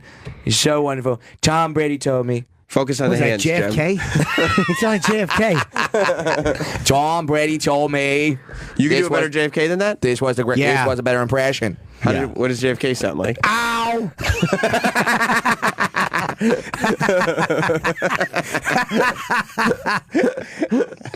Perfect impression. Watch 1 second of this guy doing Michael Caine. Okay. Of this video. Just 1 I've second. seen this I know, but 100 Brad times. has. Just Yeah. 1 second. No, I know that, but I wouldn't say it was perfect. I mean, it was you're good. But you're like a master impersonator. Yeah. Yours was a little better, I would say. I'm gonna burn the force down. That's very good. Thank you. That I enjoy. Thank you. I love that you do. I love that you do that line from the movie. Whenever I try to do the Michael Caine impression, I always go, "He's short of a tangerine," because he had like the kicking around the rubies or whatever. Like what the fuck am I even talking about? I don't know what you're talking about. I do Michael Caine Right. buying an apple. You can't buy a tangerine if you buy an apple. I see. Okay. These are fun. These are a lot of fun. Sure. Yeah. Hey. Don't interrupt me, cunt! How did they get you talking to your mom? That's cool. That was her talking to me, actually. I see where you get the voice from. So what's going on, Brad? What's got you in New York? I did Big J Okerson's TV show last night. Cool. It's crowd work. Yeah, I'm doing that tomorrow. How is that? all crowd work. It's fun. It is, right? Yeah, and hopefully you got some good people in the audience. We had a great one that pretty much every comic ripped on. There was a woman in the audience last night. By the way, the show's called What's Your Fucking Deal? It's on CISO, so look for that soon. And how? What do you do? 10-minute sets? Yeah. Cool. 10-minute sets, all crowd work. There's a woman in the front row last night that turned out to be a professional cuddler. That's what she said her job was. That's nice. How do you get paid? I mean, you got. I know a woman who does that, actually. Really? It's a professional cuddler, 100%, and now on really legit. For real, All a she does legit is cuddler. cuddle. She's a massage therapist, a cuddler. She does nothing extra, nothing sensual. She's legitimately cuddles. Yeah. Cock tease. Yeah, it sounds crazy to me. I don't get it. Yeah. I don't understand it. I cuddled with her once. For real, but it was not a paid thing. What does that mean to cut? Like, It's like do you you're laying spoon with her? somebody. No, it wasn't like my genitals weren't pressed against her. It wasn't like that. It was. Yeah. I just wanted to see what it was like. It's just company, I guess. It would be too much of a tease for me. So you lay down in bed? No. We were on a sofa. So you're on a sofa and you're just like, she's just kind of like laying. You're being held next to you. Yeah, but I already knew her. I was already hanging out with her. Didn't you get the feeling of like there are places I need to be right now? This is a waste of time. No, because I was leaving shortly anyway, so I just did it for a few minutes before I left. Well, that and you also know her, so you could have a conversation. It was so non-sensual. Yeah, but it was a weird thing to be doing. How do you end it? Like, are you be like, okay, we're good? I'm gonna go. Yeah, we looked through. I was leaving soon. I was more just curious, and I wasn't asking for a full cuddle session because it doesn't really interest me. Yeah, I think it's funny that people have such a void in their life. They want to be hugged by a stranger. It's fucking horrid. It really is that some sounds, damage. Yeah, that sounds scary as fuck to me. Yeah. to just have a stranger come over, or you go to a stranger's house, just lay there for an hour. This I woman, want to book a cuddler to come to my house and cuddle with me in spandex shorts. take a Viagra, my white spandex shorts, and then get cuddled. Yeah, cuddled. But like this woman said that she charges $80 an hour to cuddle. Damn, $80 an hour. It's ridiculous. Like it really is. People really are. It's not bad.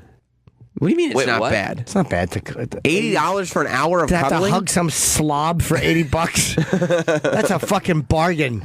If you have to pay to be held, $80 is a deal. People are really broken. Yeah.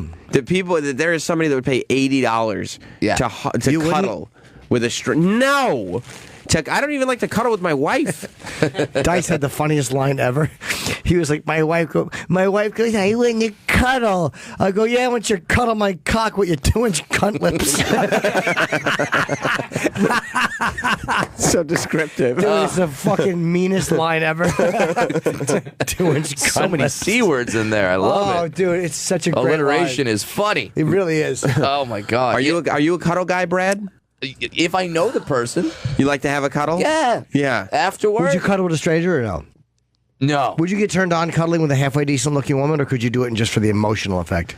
Ooh. Like for me, cuddling is either the come down effect from sex or it's the lead up to into it, sex. sure. Right. If it's just that, then it's like, to me that's nothing. weird, yeah. If you haven't fucked and somebody starts cuddling you, the assumption is, okay, we're going to work towards something here. Right. This is not the last step, it's the first step. Yeah, to me it'd be like going to the movie theaters, watching 3 previews, and then just saying cool, and then just like walking out. Like it's like no, you're there for the main event. Right. You Yeah. got a girlfriend? I have a fiance. Oh, you do. All right, so sometimes you just lay there together, right? And Yeah. hug. That's different. Yeah, but you're engaged, so that's what you're supposed to do. But you don't. But you'll do it without fucking.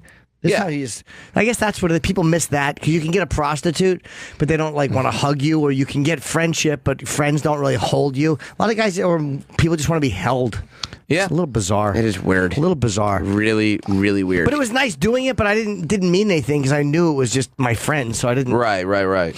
And yeah, the cuddler said that she's had several instances where she's had to stop sessions because guys started doing more. Yeah. It's hard not to, because you probably misread. There's no matter what they say. I imagine if you get a rod. Yeah, well, I mean, and they're paying you to like them, so it's like it's just the emotional part of prostitution. Like it's just much, like the No. emotional part of the girlfriend experience without the sex. Well, not even any kissing though, and not any dynamics of sex. Yeah, you can't even like cop a feel. Like there is no chance that this is going to happen. I'm a very good hugger. You are? Yeah, I hug well. I give good, passionate hugs. You do? Mm-hmm. Yeah. Can you show me? On Adrian? No. What do you mean no? I hug you or I hug no one. There'll be nobody then. Well, All don't ask for demonstrations on other people. There'll be nobody. But you and your fiance You want a are... hug? I'll hug you. No, I don't want a hug. For the show, you wouldn't take a hug? No, Adrian can have the hug. I don't. but I don't What's wanna wrong hug with a hug? I don't want Jim to hug me. I'd Why hug not? Jim.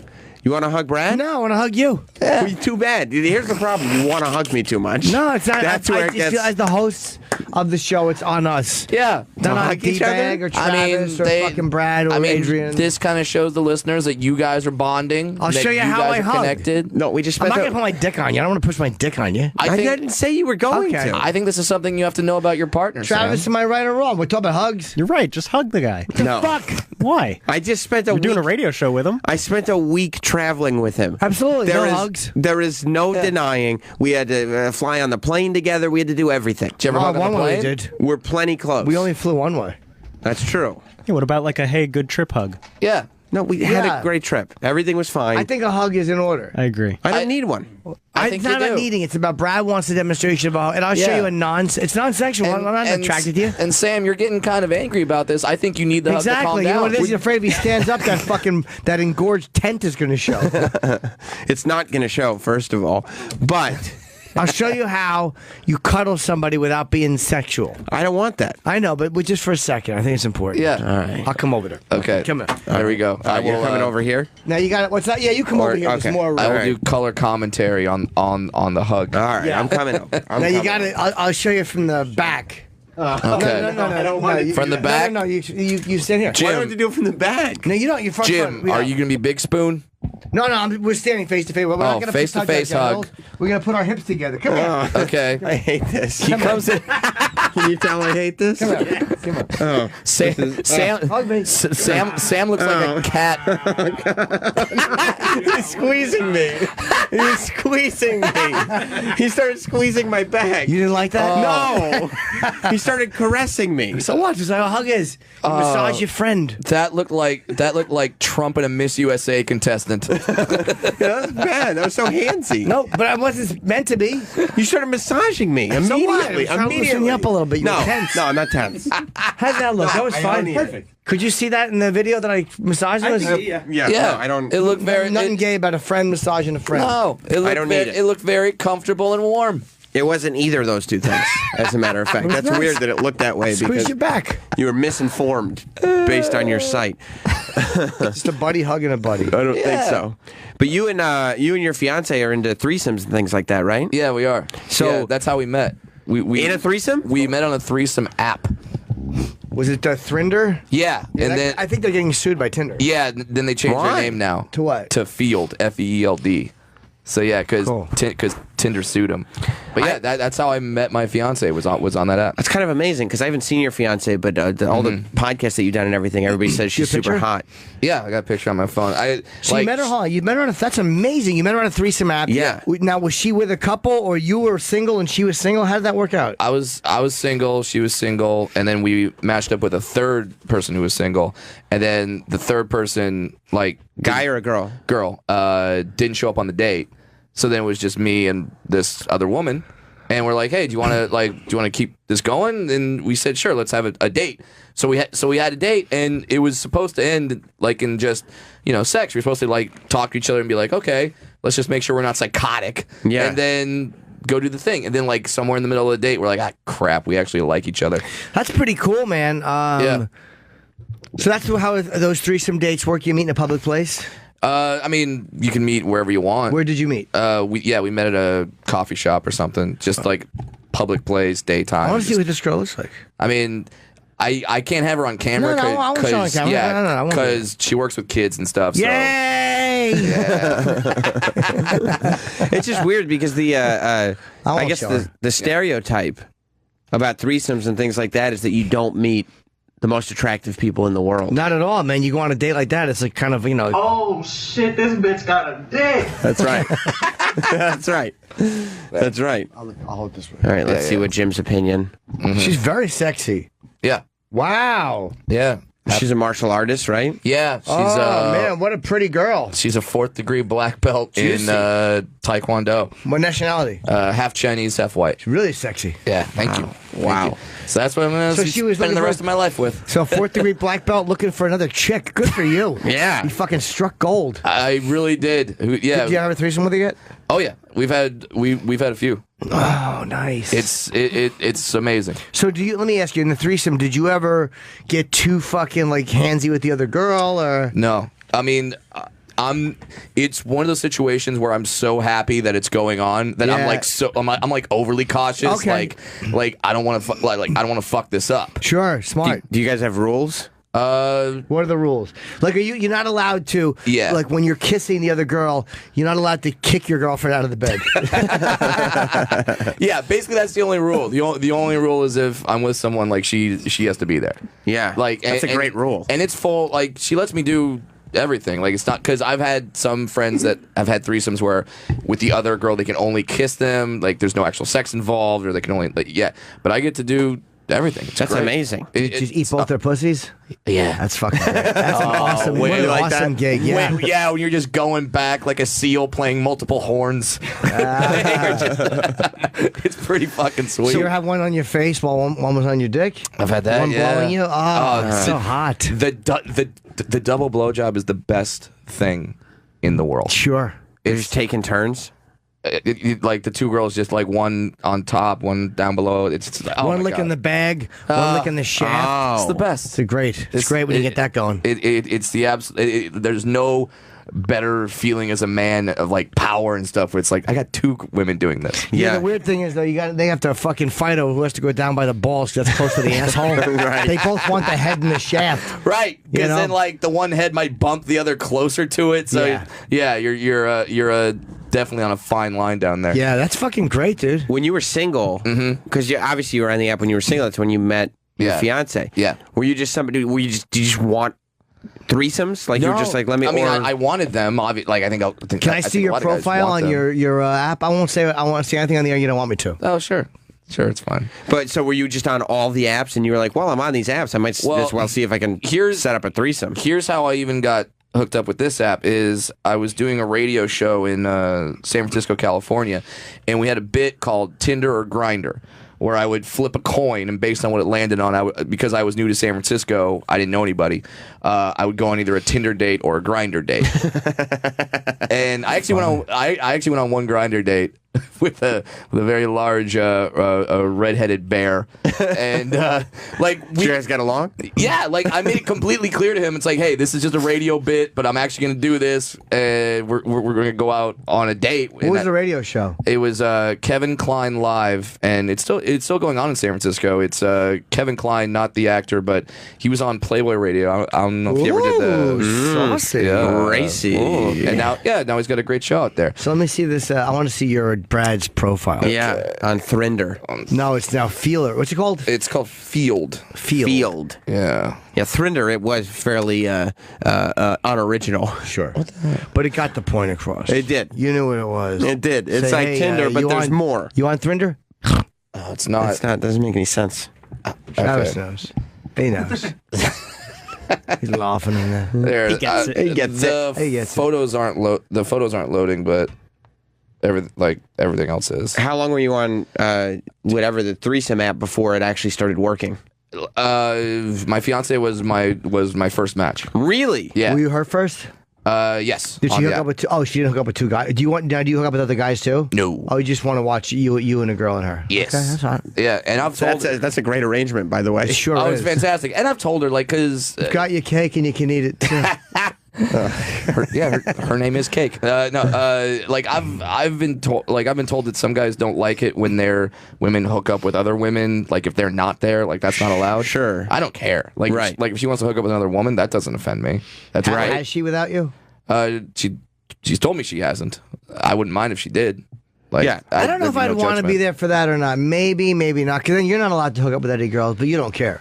Yeah, I don't care. Yeah, but who knows? Maybe she hooks up with a girl, and then while she's hooking up with the girl, she's like, "Hey, by the way, you know, me and my fiance do this thing," and she can find more threesome people, right? She can recruit. Right, exactly, exactly. She's a recruiter. Now, has there been any that you wanted that she didn't, or vice versa? I usually let her kind of pick the women. The only one I picked was an adult star that I'd been friends with for a while, and then yeah, that's awesome. Nice, that's hot. That's awesome. That was great. Here's the weird part: is I've told the adult star that I was gonna obviously I'm gonna talk about this on the radio, whatever, or during my act or something like that, and she said oh well, don't mention my name. I'm like, why? Yeah. And she's like, well, because it might embarrass me. It's like, you've taken loads from 6 dudes at once, but God forbid you hook up with a midget and an Asian. Yeah. That just sounds like heaven to everybody else. Yeah, it's the opening for about 10,000 great jokes. Write down her name. I won't say it. Oh, okay. Just to find out who it is. That's I'm just amazing. curious, yeah. Have you always been confident enough to pull that off? Because that's what you really have to be. Mm-hmm. Do you know who she is, Jim? No. You don't know her? Nope. Have you always been confident enough, or no? Did you have to figure that out? To do what? Threesomes? Yeah, to pull off, not just to be involved in a threesome, but to pull off it actually happening, and to end up with chicks that are hot. Yeah, I had one before, and it was great. So that's the thing, is I wasn't like a threesome guy. I'm not like a swinger guy. I didn't think that would happen. I didn't think that that wasn't my mission. It just sort of that's who I met. Right. And when your girl likes women and you like women and that's on the table, and also we don't do it all the time. It's not because I've met swinger couples that it literally every waking moment is just consumed with finding the next person to hook up with or finding someone else to hook up with. How long you been with her? 2 years. How many? Oh, that's a while. Okay, how many have you been on? How many threesomes? 4. Okay, that's spaced every 6 months. Yeah, it's a good rate. It's a good timing. I'm sure you'd like to increase that a little. I mean, sure. I'm not going to object to it, but at the same time, I understand that for her, and that's something that's more done for her. It's like, hey, I want you to know that I'm with you. Sure. I love you. You're the most important thing. I'm not with you just because I have the option of threesomes. Now, have you guys started, like, had said, okay, we're going to do it, and then one of you said, let's not do this one tonight, we were going to? She has stopped a couple? She has stopped it, yes. Okay, for what reason? She just wasn't feeling it. Okay. And when you met the person? No, this was a person that we had actually had a threesome with before, and then she wanted to do it again, and we had kind of organized the dates or whatever, and then while kind of that, like, on our way to the date, she's like, you know what, I'm not into it tonight. And do you think maybe she was testing you to see how you reacted, whether you got mad? Maybe, and I didn't get mad. I was like, okay. Because I don't want her to do something she doesn't want to do. Right, of course not. And I don't want to be having sex with another woman while my fiance is, like, not into it. See, I'd love nothing more. You would like that. Yeah, but there's got to be, like, at least initially, like, when she goes, I'm not feeling this. Disappointment. Like, you're all revved up being like, I'm going to have a fucking threesome tonight. This is going to be great. You got to be like, God damn it. I mean, there was... I guess. What noise was that? There was there was definitely disappointment, sure, but I didn't want her to see that. So in that, you have to be like, okay, I know I'm disappointed. Yeah. But I need to realize that in order to make this work at all, yeah, she has to be comfortable. Yes, and the more, like, if I started whining and doing like, but come on, but I want it, like, that's not going to make her be like, oh, okay. Yeah, exactly. But you said before. You promised to throw a little tantrum on the side of the car. Yeah, that wouldn't have worked. So have you met girls that, like, you thought on the app it would be fine, and then you see them and you're like, that's not an attractive woman? I don't think so. Yeah, that happens. So what'd you do? Just, I mean, we've met up for dates, but then it's that thing where you have, like, one lunch and then you say, okay, so we'll organize this for later, right? No, you're not going to. Not today. And then, like, that's never going to happen. What is it that you don't like when they walk in? What's the problem? Like, normally they're just like... Yeah, they're making that noise. That's how they say hi. Just shoehorn your way into those sound effects. No, hey, look, hey, what's your name? Oh, okay, I'll eat your ass. Exactly. Yeah, and then your girlfriend's like, I don't know if I really want to, and you gotta don't interrupt me, cunt. Talking to this girl. Greatest drop ever. And then you've blown it. You're not so smart now, are you? Okay. No, that's true. That's right. Yeah, but so what do you do when you see a woman that you're like, physically this isn't happening? I mean, just be nice, be cordial, but then what's made it not happen? Like what's turned you off? Did you look different in the pictures? There was one girl that showed up that had way too many facial piercings, like a lot, like an exaggerated, like an insane amount, and she was already kind of like borderline, and then once she showed up and had like it was They probably smell. Did you kiss them all? They probably smell cheesy. That and like I don't know. I don't want that feeling against my face as we're kissing, like all the rings like pressing up against my face. Oh, you're allowed to kiss the girls. Oh yeah. There's no. They probably stink. You should pull one out and smell the metal. If there's cheese on the edges. Yeah, I smelled a girl's fucking ear one time. I was like, I want to vomit in her hair. Oh. It's like, if you're going to have a big fucking gauge in your ear, how about you wash it? How about that? Yeah. You hose this fucking thing out. Yeah. Fucking asshole ear. Yeah. Really annoyed me. You're really specifically annoyed with that. Oh my God, with belly that button ear. Stinky ear? It smells like a belly button. You're going to modify your body like that, treat it properly. Yeah, wash it every 10 minutes. Exactly. But yeah, so but like I said, we've only had 4, so I'm not. It's not a thing where it's like we're constantly looking or constantly trying to make it happen. It's just all the times that it's happened kind of naturally. Sure. And then, yeah. And it's got to be agreed on by. But that's a smart way to do it because you say, hey, I don't know if we should be doing. She says, I don't know. You go, great, let's not. She'll always be cool with it. Guys get greedy. Exactly. It's like, I don't know if you've ever been to Vegas and they have like, and you have like those, and you have like those topless pools at Vegas. I don't know if you've gone to those. No. There's topless pools at Vegas? I never went to one. Yeah. Too insecure. Oh, because you have to take your T-shirt off? Yes, I would. Oh, no. Show your titties. You don't want to do that. No, it's the gut. The titties I'll show. The titties are fine, right? I'll show my memories.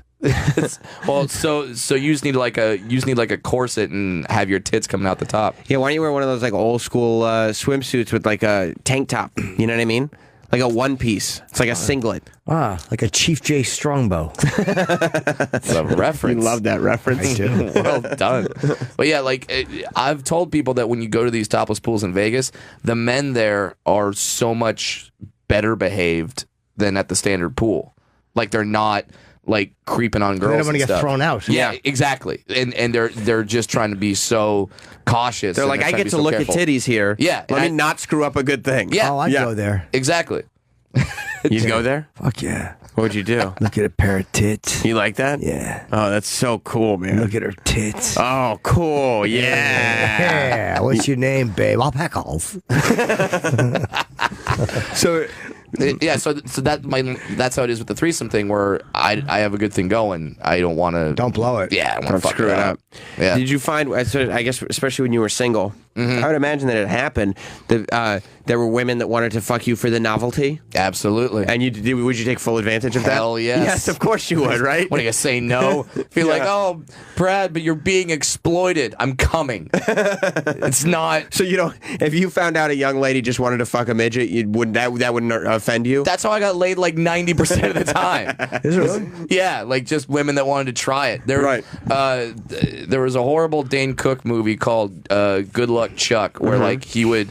Is that a bad movie? What's that? Is it a bad movie? Yeah, I didn't like it. But there's like people would have like if he hooked up with a girl, then the next guy they would hook up with would be their husband. Yeah.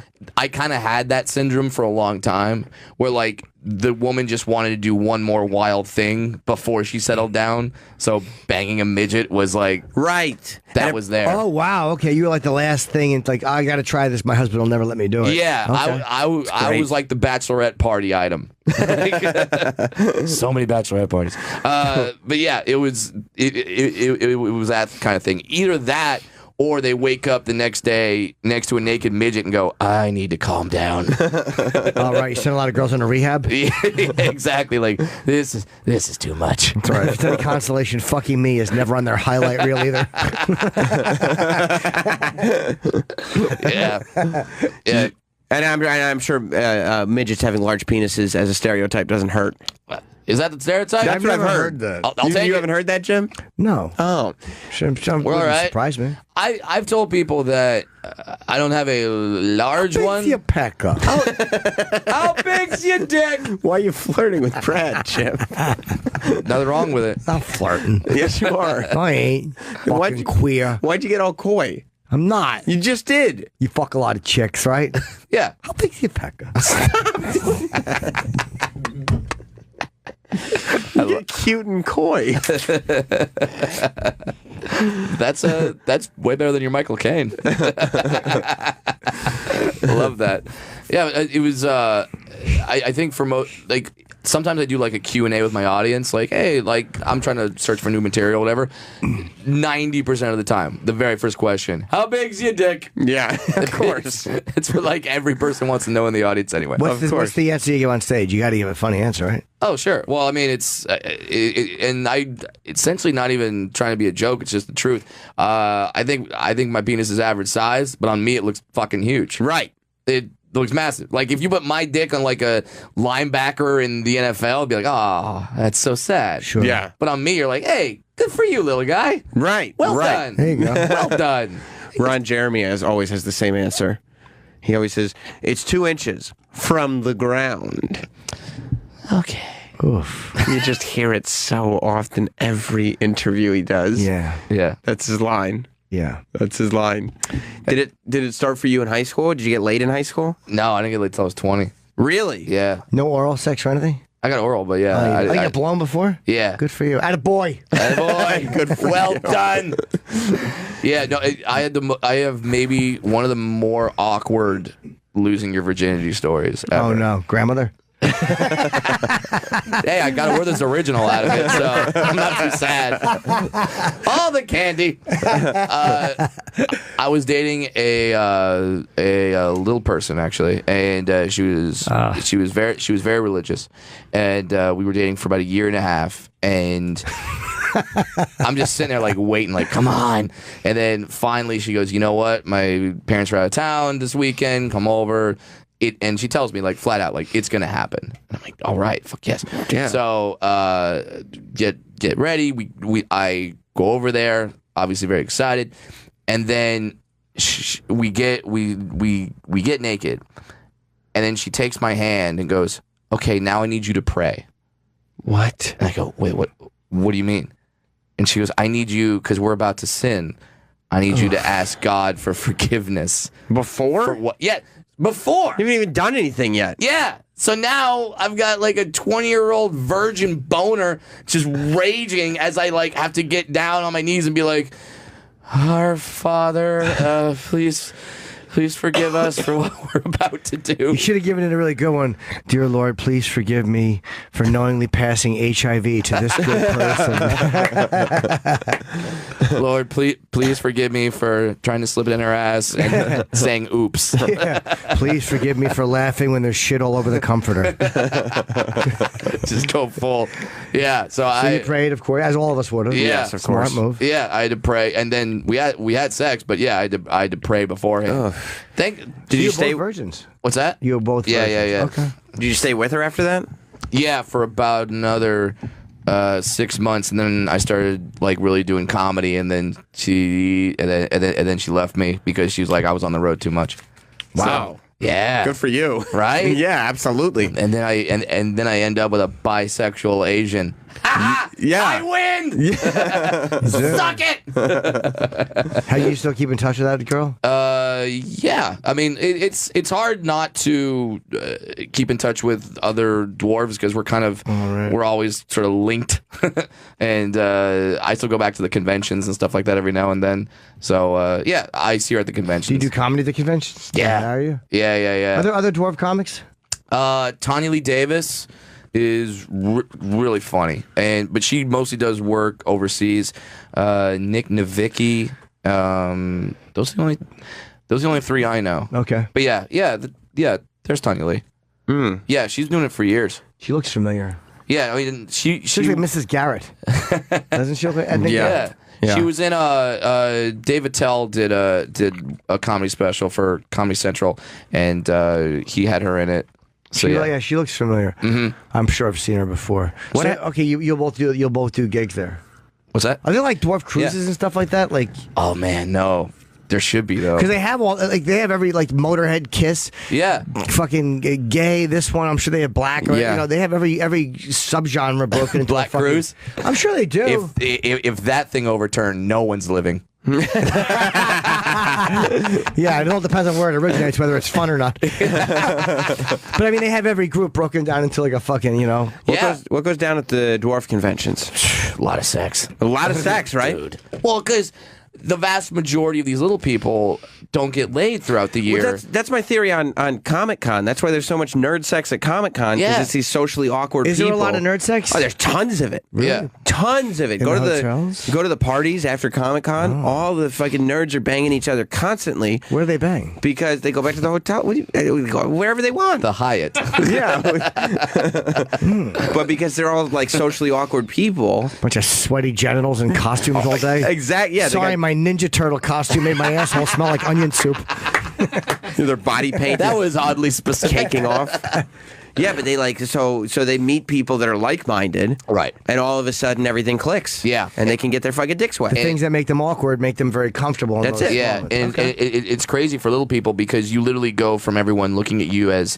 Yeah, but they so they meet people that are like-minded. Right. And all of a sudden everything clicks. Yeah. And they can get their fucking dicks wet. The things that make them awkward make them very comfortable. That's it. Yeah, and it's crazy for little people because you literally go from everyone looking at you as sort of an outcast and a freak to now you're sexually desirable, and it's a mind fuck. Because now you're like, wait, I'm the hot guy? Right. You're just a handsome dude now. Yeah. Yeah. It's very strange. And for the women, it's got to be even more strange because now when you're surrounded by dwarf men, they're looking at you as, I want a relationship with that woman. Whereas your average guy out in the real world, he's doing it for a fetish or a story or the novelty. Yeah, the novelty of it. And even if he does want to date you, you still kind of have to be cautious. Like, okay, but is it because he likes me or because he just wants to tell his friends that he's banging a midget? Right. So yeah, it's got to be a trip for them, even more so than the dudes. Did you figure, like, were you always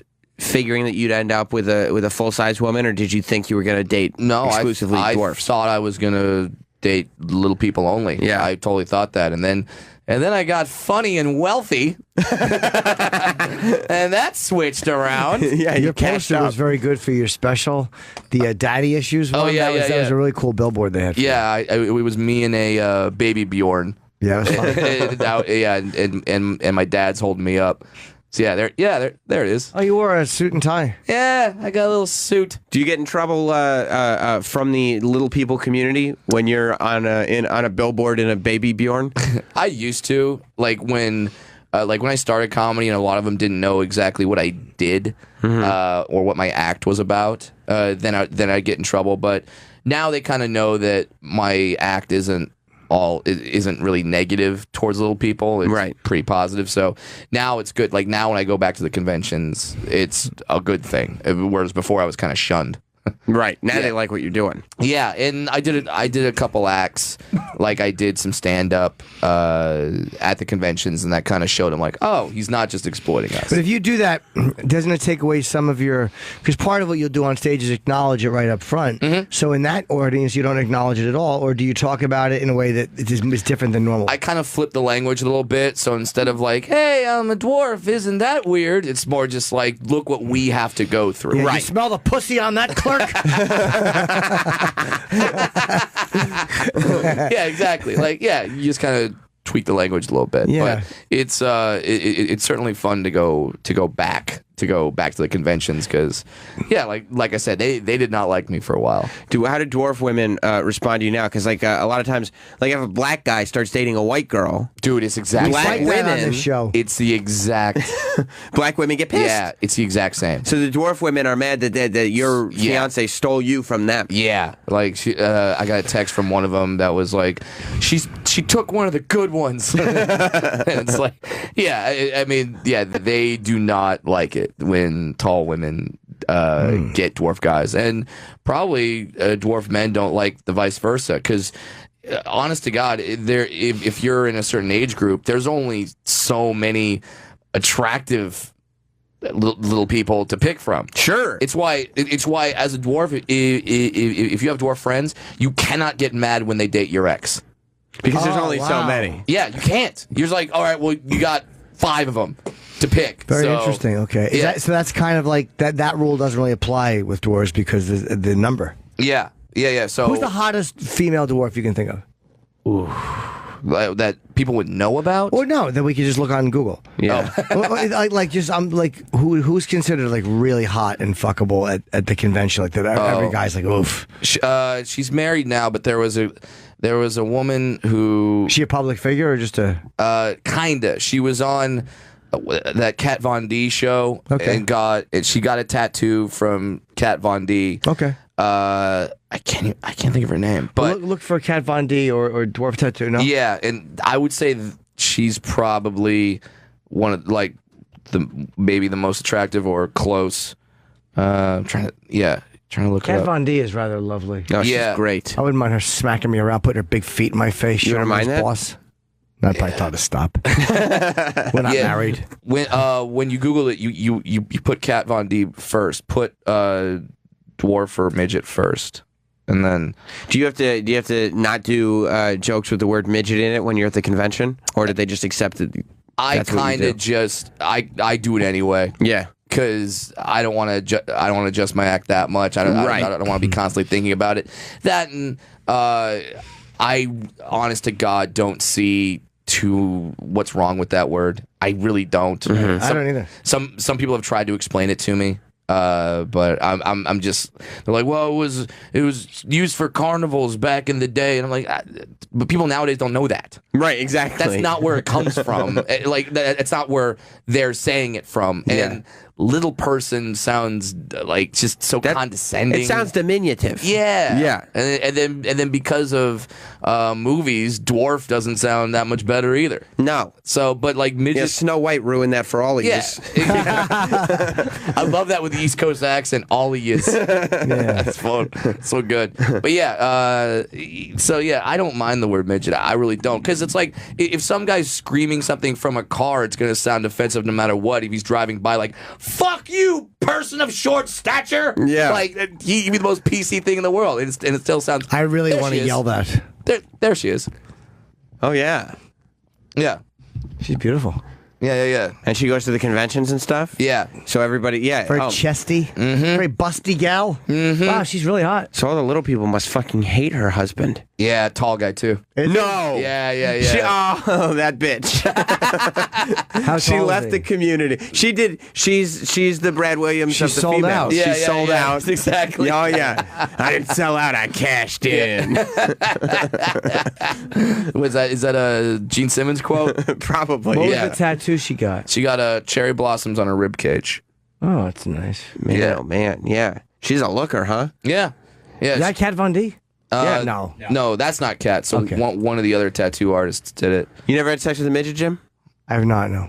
Is that something you're interested in or not at all? No. Yeah. Like if it's like if it comes up, sure. If I but was you're not attracted to gonna- the person, sure, but it's never been like anything I've fetishized or thought about. Yeah, because if it happened, maybe I'm sure I would. Literally- like, she's hot. I would definitely talk. Yeah. To her. Yeah. Literally, you go to these conventions, and there's some guys that they find out when the convention is, and they go like with the specific mindset of I'm gonna hook up with a dwarf female. But do they fuck the guys?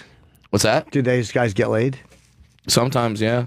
Because girls, the same way I said earlier that I don't care that it's exploiting. I'm still getting laid. Some of the girls are like that. They're like, yeah, I don't care. Yeah, why not? It's fun. Yeah, why not? She's getting laid. Yeah, Right. Yeah, Having a good time. So as long as it's fun for everyone. I know Tucker Max had a chapter in his book all about it. How he went to the dwarf conventions and had sex with a girl.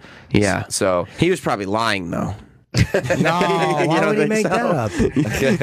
You think he didn't make it up, Jim? No. There's a Why lot of would he? suspicion in those stories. well, he was. I read the story. He was oddly specific. yeah. So as someone who's been to the conventions, I go, okay.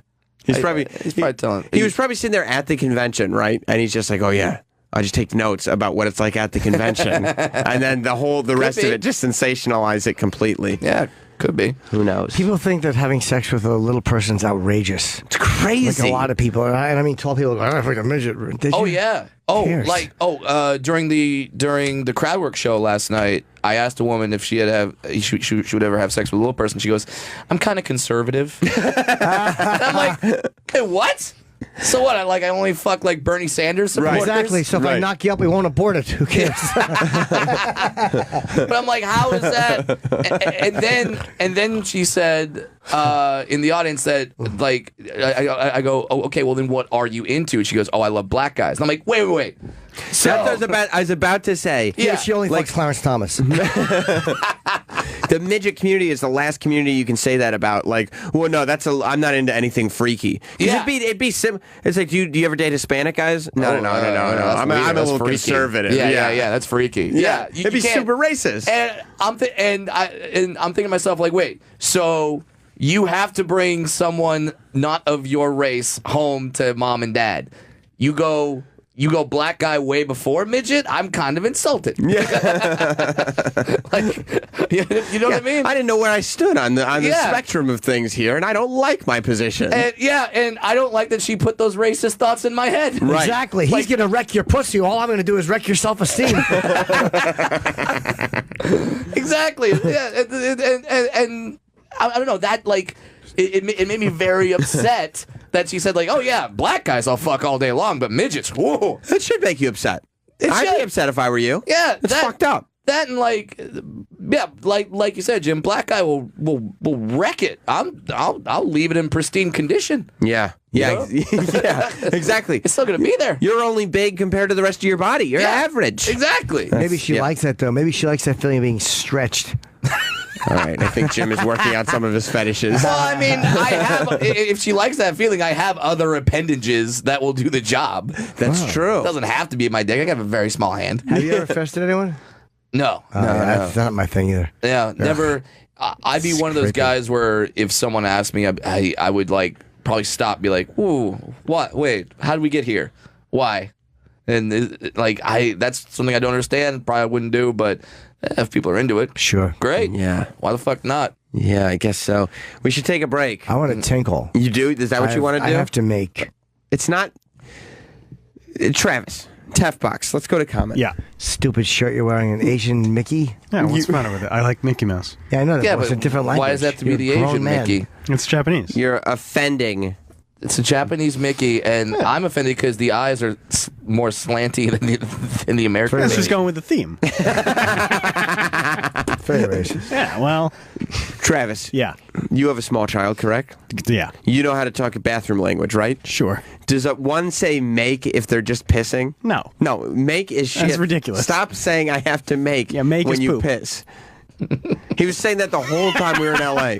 We were on a on the plane. Tinkle. He's like, oh, I'm going to go use the bathroom. I go, okay, that's fine. You don't have to announce it. And you go, I have to make. But see, now it pissed you off, so now you know he's just going to do it more. Yeah, it's not proper grammar. It is proper grammar. No, it isn't. It's not the language that we speak here I'm in going this to make country. a gift. I don't have to shit, though. You don't? No. I'm sorry. You don't have to make. Yeah, you don't. Yeah, I do. You don't have to make. Jim's a little sleepy because he was up early voting. Although I get up at 5:30. There you go. You want to know who he voted for? Sure. Too fucking bad. I'll be telling people in Fort Lauderdale next week. Oh, you piece of and shit. also in Doylestown, and also in Hartford, and also in Saratoga Springs, New York, and then I shoot my special. I feel very, very positive. You still have Kelsey Cook open for you? Sometimes, yeah. Not always. She'll do it on certain days. It's hard, like on the East Coast, I sometimes will use somebody else who's here. Right, It's just right. easier. Just She's a little really easier. funny, though. Yeah, She she's just great. won some roast battle in L.A. She's good. She's good. Yeah. Yeah, I like her a lot. You can go to jimnorton.com for all those dates. Jim's decided, as of today, that voting is a secret thing. Yeah. It's private, and he would not like to talk about who he voted for Sure. or politics. He's decided. I don't talk politics. He doesn't want to talk politics Pop anymore. never talk business at the table. Right.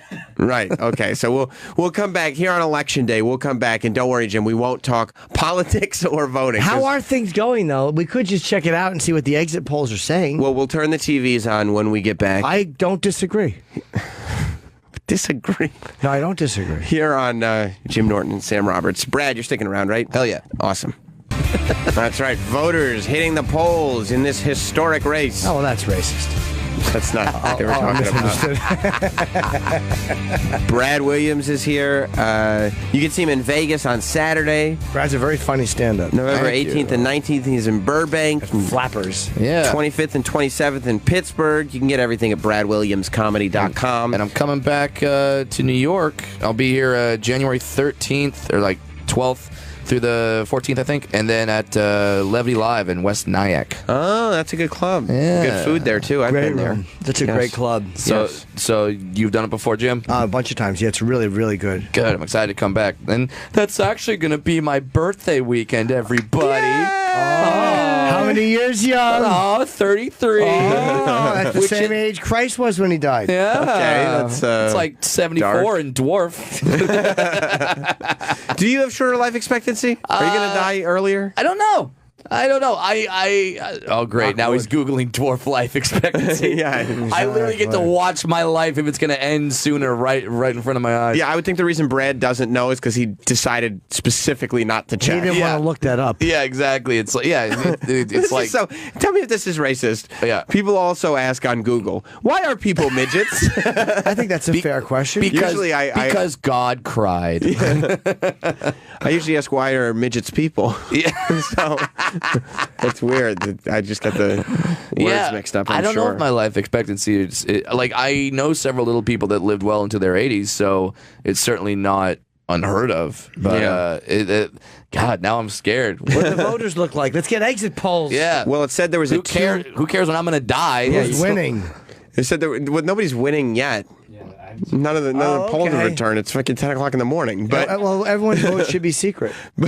yeah, that's what. See, the problem is, I was actually just reading an article, and they did a bunch of exit polling, and right now, 100% of the people who are exiting upon being polled said it's a secret. They should have. Yeah, who you vote for? That's for me to know and Uncle Sam to find out. Right. So nobody's saying. So they don't have any exit poll info. They said there were 2-hour delays in Detroit. Yeah. At the voting booths. 2-hour wait? Well, I guess delays, waits, whatever it was. Well, delay means it open late or a wait is just a line. Yeah. Well, there are motherfuckers waiting there for 2 hours to vote. 2-hour delay. Let's see. The machine that counts the ballot wasn't working. Okay. How did the machines not work in the morning? Fucking They have to last all day. Right. Like That's when it's supposed to work. Right. Work in the beginning. If they don't work at the end of the day, it's like, kind of understandable. That's really inexcusable. But you'd have to test the machines like before, right? You could leave your ballot in a secure box below the machine for it to be counted later. It's a fucking Nike box. Yeah, it's secure. Don't worry. Nobody's looking in there. I know. It's like voting in fucking Soweto. Well, yeah, I don't think you have to say who you voted for. I mean, no, it's a personal decision. I would never say. He's been talking. Here's the problem, Brad. I haven't talked politics. Yes, you have. For months, he's been fucking wishy-washy. I'm no wishy-washy. I keep changing my mind. And he said, first he said, I'm going to vote for Trump because fuck these other people. Right. Then he said, I don't know. I'm not agreeing with everything Trump says. Then he said, I'm undecided. Yesterday, he said he was voting for Trump because of the language stuff. I was kidding yesterday. I wasn't serious. I said like that. Like, I'm voting for Trump now. Right. Jesus.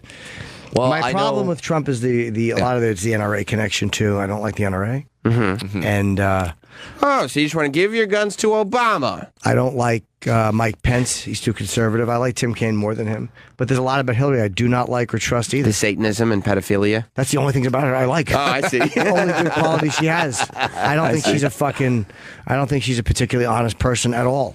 So No, I don't she's like not. her either. No, I mean that's been well documented. Another Democrat telling me I'm not paying enough taxes. Go fuck yourself. Yeah. It's hard because when you say who you voted for, like no matter what you say, someone will have a negative opinion on it. How could you do that? You discuss everything. No, I don't discuss what I voted for. It's a private decision. By the way, between me and the polls. Jim is also just very excited that he voted. Yeah, because this is the first time he's voted since 1992. That's right.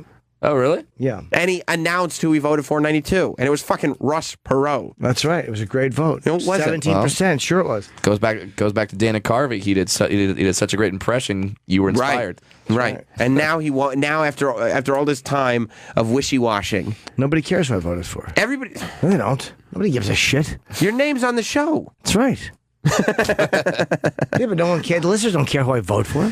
Let's go to the tough box for comment. Travis, do you think that Jim should be explaining who he voted for? I think he's being cheeky. He is, isn't he? Yep. Do you think I'm being cute? Yep. Do you know why he's being cute? Yeah, because he's excited that he did a grown-up thing. 100%. He's excited that he voted. I'm adulting. He is. He woke up this morning, and when he was standing online, like... Oh, my God, Travis. Someone said adult much. I laughed. Okay. I see Travis has actually been written in as a possible vote for the Barnstable Assembly delegate. You may be the next Barnstable Assembly delegate, Travis. Are you excited? I am.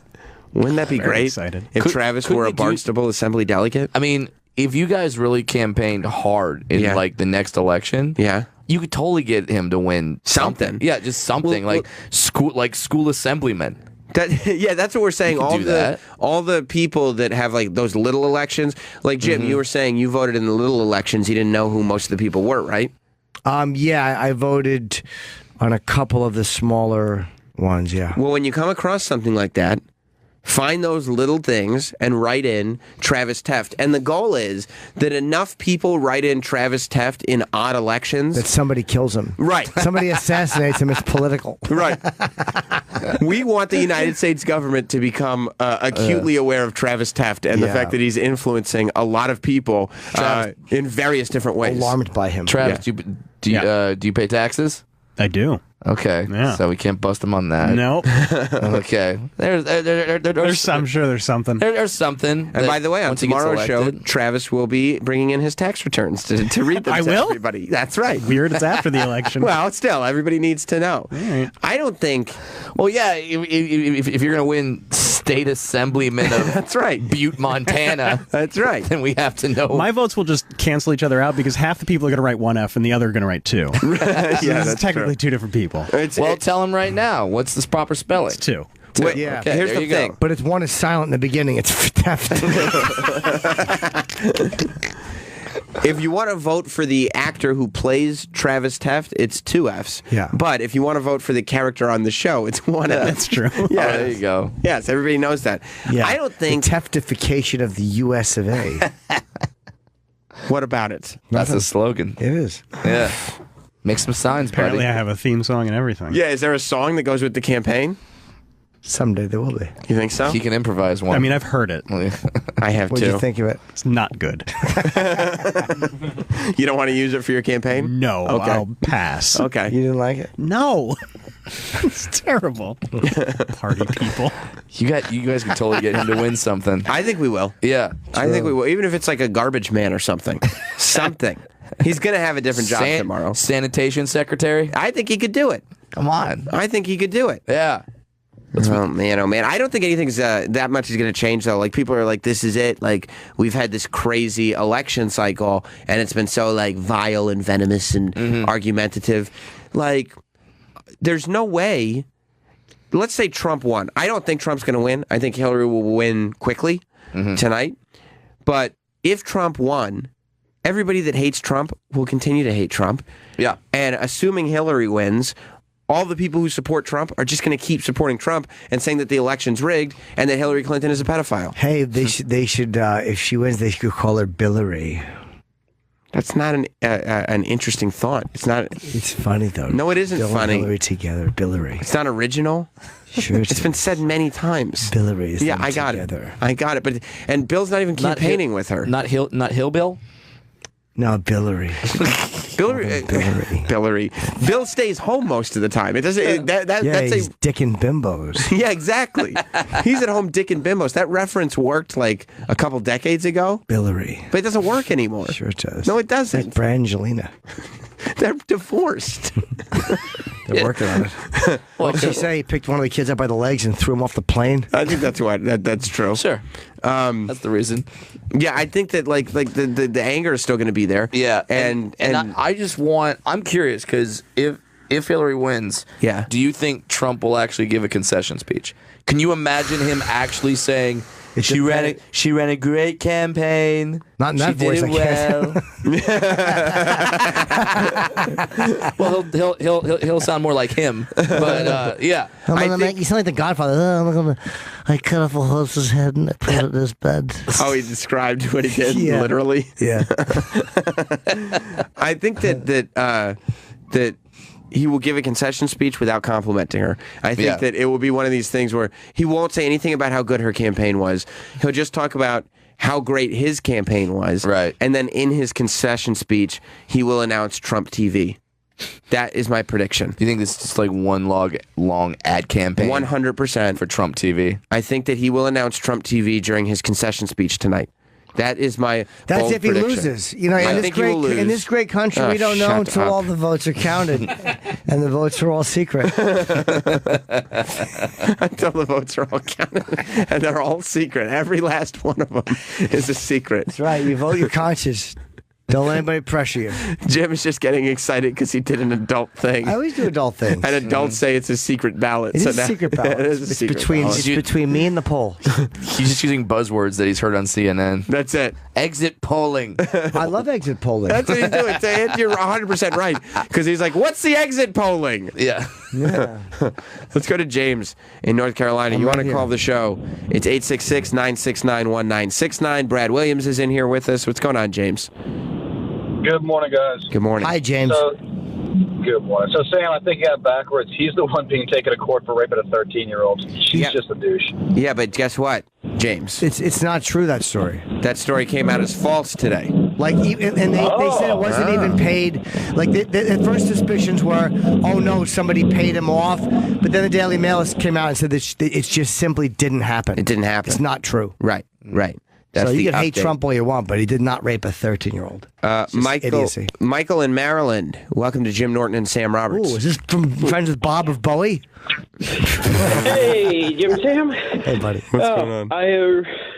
You guys don't sound so excited this morning. I feel figured great. that Jim would be rather excited for the ascension of Trump to God Emperor status. I feel very good about. I went and I cast my vote like a responsible citizen. Do you think one person, one vote? And it's a secret. Let me ask you this, Jim. Do you think the person that you voted for will win? You never know. One person, one vote. Until all the votes are counted, who are we to say? It's like I don't talk politics. No, it's like you sound like a coach. You sound like Bill Belichick. No, when I say Like- pull your pants down, then I sound like a coach. Get it? Come on, fuck you in the butt. Well, just buzzwords. One game at a time. Yeah. We Ooh, just I gotta like go that. out there, come I've never together. said that. That's why I wasn't a good coach, because I would always tell them, all right, we got to play 7 at a time. You're losing 3, you're winning 4. And they'd go, we're confused. Kick them in their little dicks. Shut up. Kick them. But so you think you don't know who could win the election? Anything could happen, you're saying? One person, one vote. Who knows? Right. No, What about Gary Johnson? Of course, there you go. I'm so glad they put a mic in front of your face. Viable option. Yeah, no. Yeah, Gary Johnson, super viable option. Sure, why not? I see there's somebody made a Photoshop. Yeah. It's not a Photoshop. That's real? That's real. Okay, there's somebody that has a Teft sign in their front of their polling place. Register of dicks. Yeah, they want Teft to win Register of Dicks today. I don't know what state that's in. Hey, it's a tough job. Someone's got to do it. Yeah. You got to register all the dicks. Will you register the dicks, Travis? Yeah, I feel like I'm qualified for that. Absolutely. Yeah. Your mouth and asshole. I never saw that job on Mike Rowe's Dirty Job. I would think it would be on there, the Register of Dicks. Yeah. Mike Rowe's dirty shaft. So, Michael, we have no idea who Jim voted for. Yeah, it's a secret. Well, I'd hope you did the right thing and you voted for Trump. It's the American thing to do. Wait, Michael, do you really think Trump's going to win? Yeah, without a doubt. Wow. Like, what gives you, and I'm fine with it, but what gives you that confidence? Because, like, he's behind in every poll. Because Bill Belichick voted for him. That's it. Therefore. Well, look, he's behind right now, but that's because all of the real Republicans and real working folk are at their jobs right now. No, that's so not. about That's 5 or 6. Is he behind right now? No, he's not. He's behind in every poll leading to the election. That's the Republicans are like, well, Hillary Clinton is going to take an early lead because us Republicans are working, not collecting welfare checks like the Dems. Let's check the exit polls.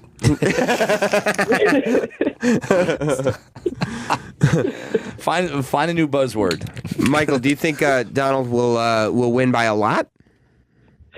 At this point, I don't think he'll win by a lot, but I think he'll win by a pretty good margin. Now, I'd say maybe by at least an hour before deciding, everyone will know for sure he's won. Wow. An hour before the polls, like all the polls have closed. Now tell me this, Michael. You seem to be a fairly politically smart guy. What do you think Travis Teft's chances are at walking out with a victory tonight? If I'm looking at the subreddit right, and everyone in New York that listens to the show votes, pretty good. Okay, good. All right. Good. Okay, thank you, I'm glad Michael. to have their support. Yeah. Do you know what job he's going to have? Dog catcher is one. Dog catcher? Yeah. I just saw that. Yep. That's very, very exciting. Travis, pack your bags for your next calling by the people as dog catcher, Columbia County, Pennsylvania. That's great. I like dogs. That's true. I'd like to catch your dog with a car tire.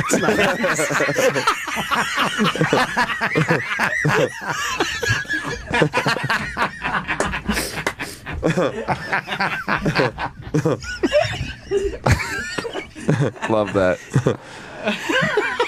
That would be, I'd hope, your first job as dog catcher would be to euthanize that little French bulldog. No, catch it with a spatula. Yeah. Fucking laying there with his dumb head crushed. Exactly. Not even in the county that I'm You just see assigned to. You just see a flat dog head and a Christmas sweater. Oh, exactly. 3 crying Tefs, 1 laughing Norton.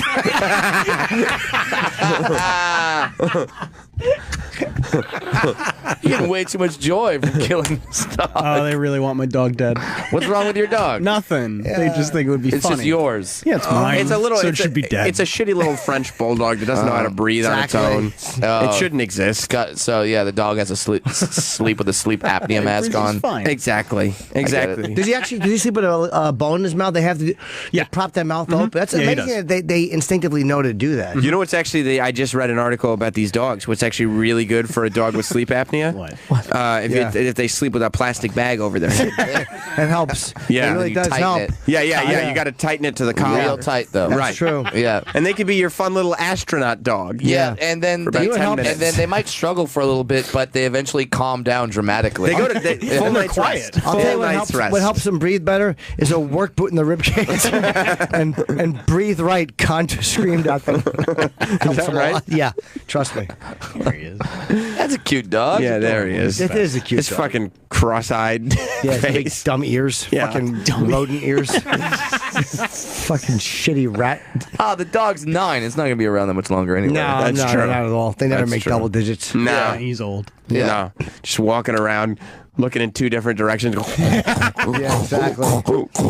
Do you have him as a therapy dog yet? No, but we regret not doing that. What do you mean regret not doing it? Because he has the perfect temperament for it. What's a therapy dog? Like you get him registered as a therapy dog, and you can bring him to hospitals and stuff like that to Okay, so comfort people. So good. So you'd bring him to hospitals. You wouldn't would. like you wouldn't like take him on a plane. Yeah, you want to No, sick oh people God, touching no, your no, dog? no, no, Oh, okay, I do. I think those. Get your cancer hands off my dog.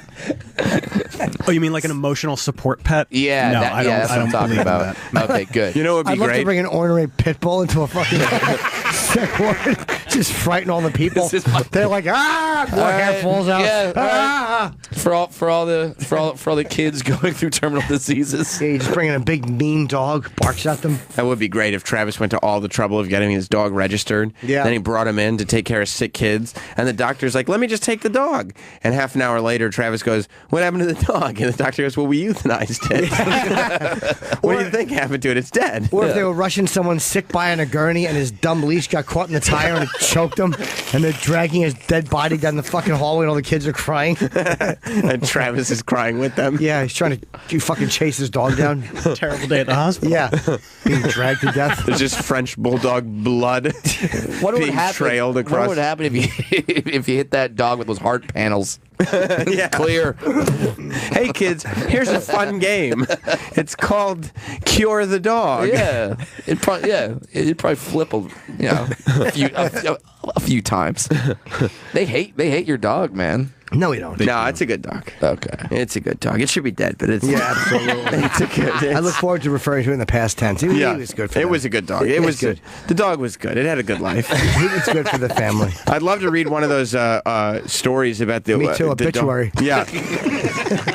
When you give the dog like a ton of its favorite food, 15 hamburgers. Oh. And then a day at the park. Those last day stories. Yeah, that's what those are the stories I'm thinking of. Do Yeah. people do that with their dog when they know they're Yeah. gonna... Oh yeah. Dude, Yeah. I have to tell I you never thought of something. that. Yeah, give him like the best day ever. I read a story of some dog getting his last day and going to the park and eating all the hamburgers and doing all this stuff.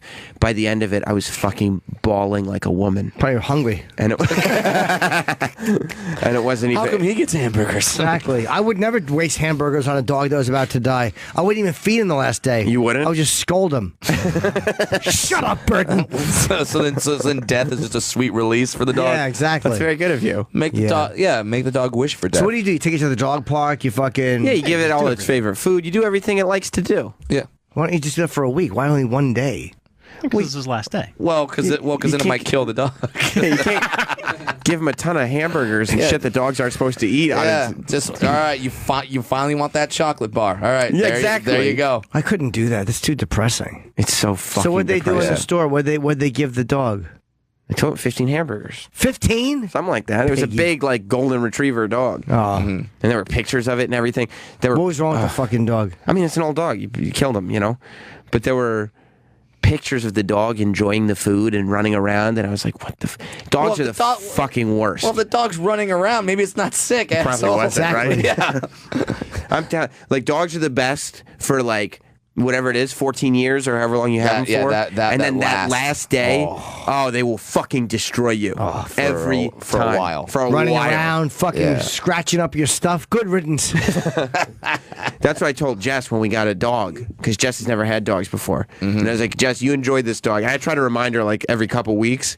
Like, it will die and it will wreck you. The dog's 2 years old right now. I'm like, wait. She's like, oh, I love Lila. I love Lila. I'm like, well, wait till it dies. That's right. Wait till Lila is dead and you will understand what pain is. Yeah. Well, and it's like you're prepping her for it. Exactly. Yeah. Exactly. So it doesn't come as a shock. Yeah. So when she starts crying, I'm like, this shouldn't be a fucking surprise to you. I told you it was coming. Exactly. Let's go to Frank in Pennsylvania. What's going on, Frank?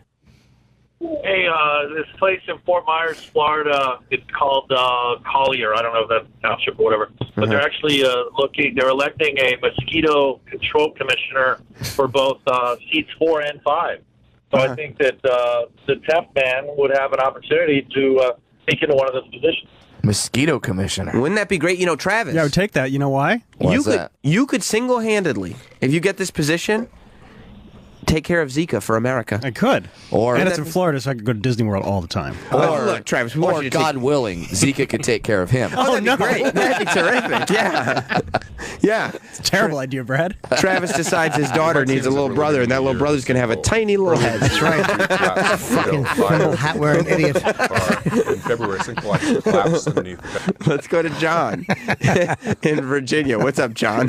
Hey, guys, everybody. Hey, I finally made up my mind to vote. I saw a sign right next to the school, and that's who I voted for. Who'd you vote for? Well, if I clear my throat, does that give me a hint? No. Mr. T. Oh, you voted for Donald Trump because you saw a I sign did. on the way to the polling place? Yes, I did. Yeah, because how would you have any inclination that the man was running for president before? There's been no media coverage of it whatsoever. So. Wait. Is that the same Trump from The Apprentice? Wait a minute. He's running for president. That's too funny. I got to vote for this guy. It's been all over the news. And the sign was literally like next to the school, right next to the school. It's kind of funny. All right, guys, have a good show. Thank you, John. Oh, my God. Hey, I actually got a car that's going to take me to the airport right now, so I got to go. All right, go for it. Where are you flying to, Vegas? Going back home to Los Angeles. Have a safe trip, Brad. Will do. Thank you guys so much for having me. You can get all Brad's Always dates fun. at bradwilliamscomedy.com. Yeah. You can follow him at Funny Brad. And the new special, Daddy Issues, is on Showtime On Demand. Yeah, Yes. Brad's a really funny stand-up. It's great Yeah. seeing you, man. Yeah. Hey, Come great. anytime. Thanks, Good to guys. see you, And buddy. Jim, who'd you vote for? You know, it's between me and me and the bald eagle. I had to try one more time. No, I understand. You almost got it. See you guys. You almost got it. Thank you, Brad.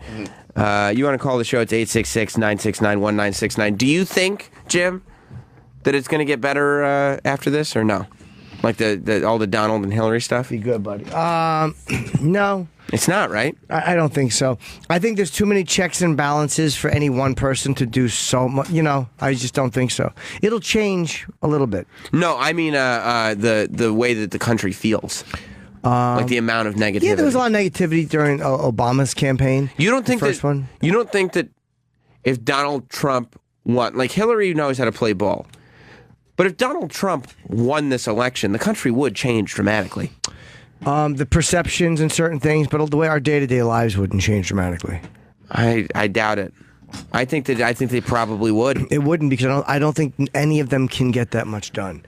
I think that some of them mean it, but you just, you know what I mean? Again, I've used this example a lot, but Obama promised transparency. Yeah, but all Obama, these things they all promise. And again, they have a Congress and a Senate and these checks and balances that don't let you do as much as you want to do. I think that Donald is fairly unprecedented.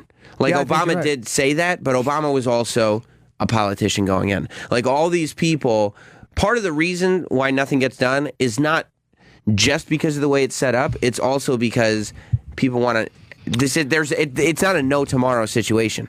Like, they want to do right by their party, and they want to do right by their own political career. Even if they're not running again, any Republican, even if he's going to retire after he's president, wants to not destroy the Republican Party. Yeah, I think a lot of Republicans would want Trump to be a one-term president. Well, because he doesn't have that in him. He's not going to do safe things because he doesn't care about the Republican Party. He's not even really a Republican. Who's going to hitch their... Like, a lot of them would see it committing political suicide, lining up with him. I think he would just get very little done because the Democrats hate him and the Republicans don't like him. Yeah. So I think he'd meet a lot of resistance on both sides. He'll call people out, which would be fun to watch. Like that I would really enjoy. Yeah. And like, obviously he would get some stuff done, but people who have this, oh my God, Trump's going to make it amazing are wrong, and people who think Trump's going to ruin the country are wrong. Yeah, I don't know. He could ruin it. No. He could, and especially with he could set off a chain of events that would make it so that, these are the type of candidates we vote for. Like Donald Trump winning the presidency would make it much easier for like Kanye West to be the president. It would make it much easier for somebody outside the system to kind of get in, yeah. Who can get in via the cult of personality. Yeah. You know what I mean? Yeah, Kanye wouldn't have the stomach for this type of campaigning, though. The nastiness you got to tolerate. You think that some of the criticism he would turn his back to? I think he'd have a hard time with it. He wouldn't like it? No, I don't think so. You think that they would really say mean things about him, though? Possibly. Do you think? But he wouldn't mind that they go digging into his past or anything like that. Yeah, I don't think he'd care for that at all. He wouldn't? Yeah, I think he'd have a major problem with that. How long do you think Kanye would last? I mean, again, they would start playing the what? Is that Kanye kissing himself? Yeah, it's a Photoshop.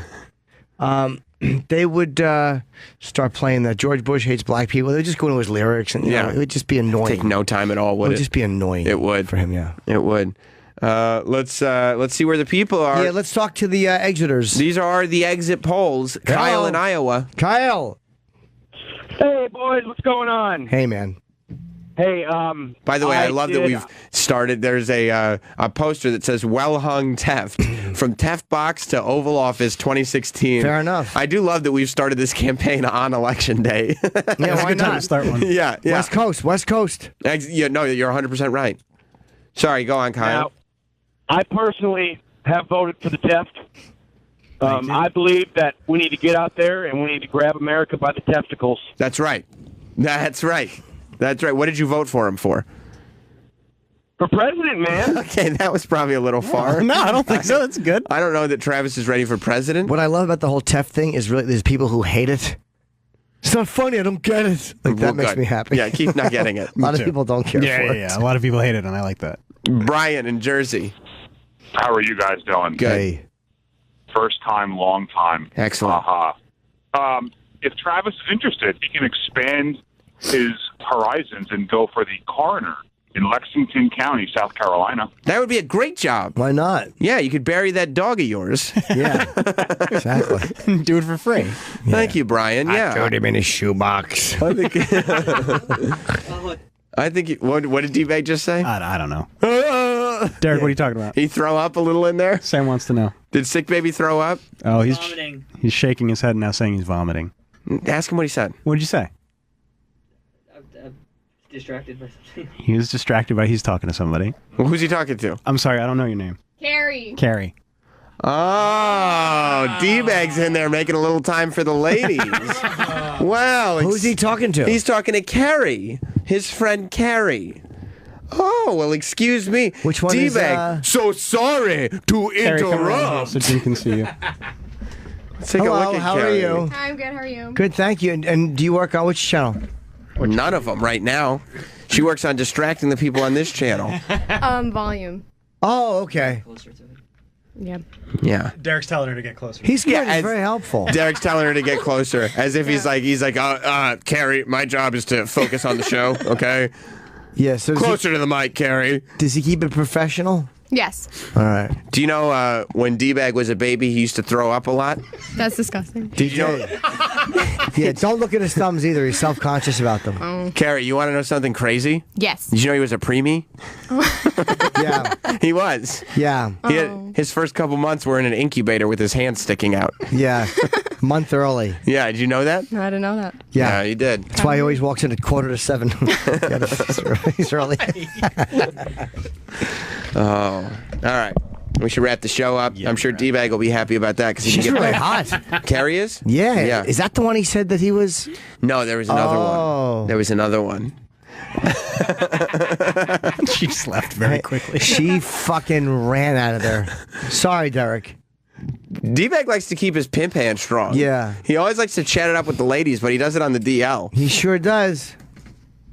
D-Bag, are you tired of us ruining your chances with the chicks around here? No, she's just a coworker. It's fine. Oh, dare. She's my friend, okay? Don't talk that way about her. She's like a sister to me. Say that. I don't even think about her like that, and I don't want to hear that coming out of your mouth. Don't hurt her. Pervert. Adrian, you're fucking gross. So you think he's trying to cock block you? No, he just told me he would prefer that I not. I mean, I made a comment. Do you What want was the- D-Bag to what not was the sleep comment? with your friends? I think I said I'd like to fuck her. I see. Adrian's a coxman, and this has been, established that he, Coxman. he's a one and done type of guy. I heard it. Yeah, that's great. He's it's good for him. I You mean, only have to more clean up power to after him. him. You only have to get down there and clean up once. You only have to fucking. You only have to eat out that egg yolk just one time. Are you saying that Derek may be put in a position where he's cuckolded? Yeah, I think Derek will crawl in on his hands and knees with a little leash on and clean up Adrian's mess. D-Bag, why do you care if your friends have a one-night stand? Who cares? They can do whatever they want. Maybe she likes him. Maybe she wants to give up the balloon nut. Yeah, what if she just wants to have fun for one evening? She's not looking for a relationship. She's looking for a thick Cuban dick. Yeah, maybe she says like, "Hey, look, I'm only gonna fuck Cuban him. dick. I'm only gonna fuck him, but you can still take me to the airport." Yeah. I say what time? Yeah, you would. Yeah, I think I asked him, like, would you hook me up? And he was like, no. No. You do your dirty work yourself, not with her. Do you think? Yeah. Not with her. You leave your ways to the skanks in Jersey. You deserve better. They'll just talk about you. Yeah, don't be one of the skanks. Yeah. You're so much better than that. D-Bag, did you see it going this way? No. Well, you know what? Maybe you find out that 8 to 11 a.m., it's not social hour. It's not summer camp in there to talk to all the pretty girls, huh? Huh? I wasn't waving anyone in. I mean, oh, they just come to you, huh? Oh, chick magnet D-Bag was attracting them in. Right in through the door. That's right, just like those nurses looking down on you. Are you okay? Are you breathing, sweetie? You're saying we need to maybe put a velvet rope in front of the TEF box from all the ladies that are trying to get in to talk to D-Bag? Yeah. One at a time. One at a time, girls. One at a time. Travis is just trying to work. Like, guys, I'm trying to work here. And Derek's just, yep. All the D-Bags, the sick baby angels are coming in. Yeah. she literally walked in at like 10:49. Yeah, she did. Cool. Yeah, she did. Where'd she go? She left? Yeah, I think she. She's probably just shit. Decided to exit. Jim, don't talk about her like that. Yeah, she does not have to shit. Hey, Jim, that's my coworker, okay? How come you don't want Adrian to fuck the other girl? She's a wholesome girl. But if she is, she wouldn't fuck him then. You don't have to worry about it. Yeah. Yeah, I know. She probably wouldn't anyway. And not because Adrian's. D-Bag doesn't believe in a woman's right to choose. No, not at all. Not at all. Exactly. He likes Not it. at all. D-Bag is a little power-hungry sick baby. Yes, he is. You keep your hands off her. Adrian, whatever you do, don't sleep with her. Hey, because she happens to be my friend. When I know Adrian's sleeping with my friends, it makes me feel queasy. Bothers my stomach. He's going to take a nervous poop. Yes, he does like a bird. It's going to be shit and piss in the same glop. You gotta go poop now, right? I actually have You gotta for go like poop. 20 minutes. Gotta or go in so. and make a dooter, do you? I have to make. All right, D-Bag. You go take your nervous poop. Everybody, you go out there and vote, but keep your votes secret. It's very secret, man. Who'd you vote for? Secret. Oh, you piece of shit. Do you really want to know? Yeah. No, you don't. We'll see you tomorrow.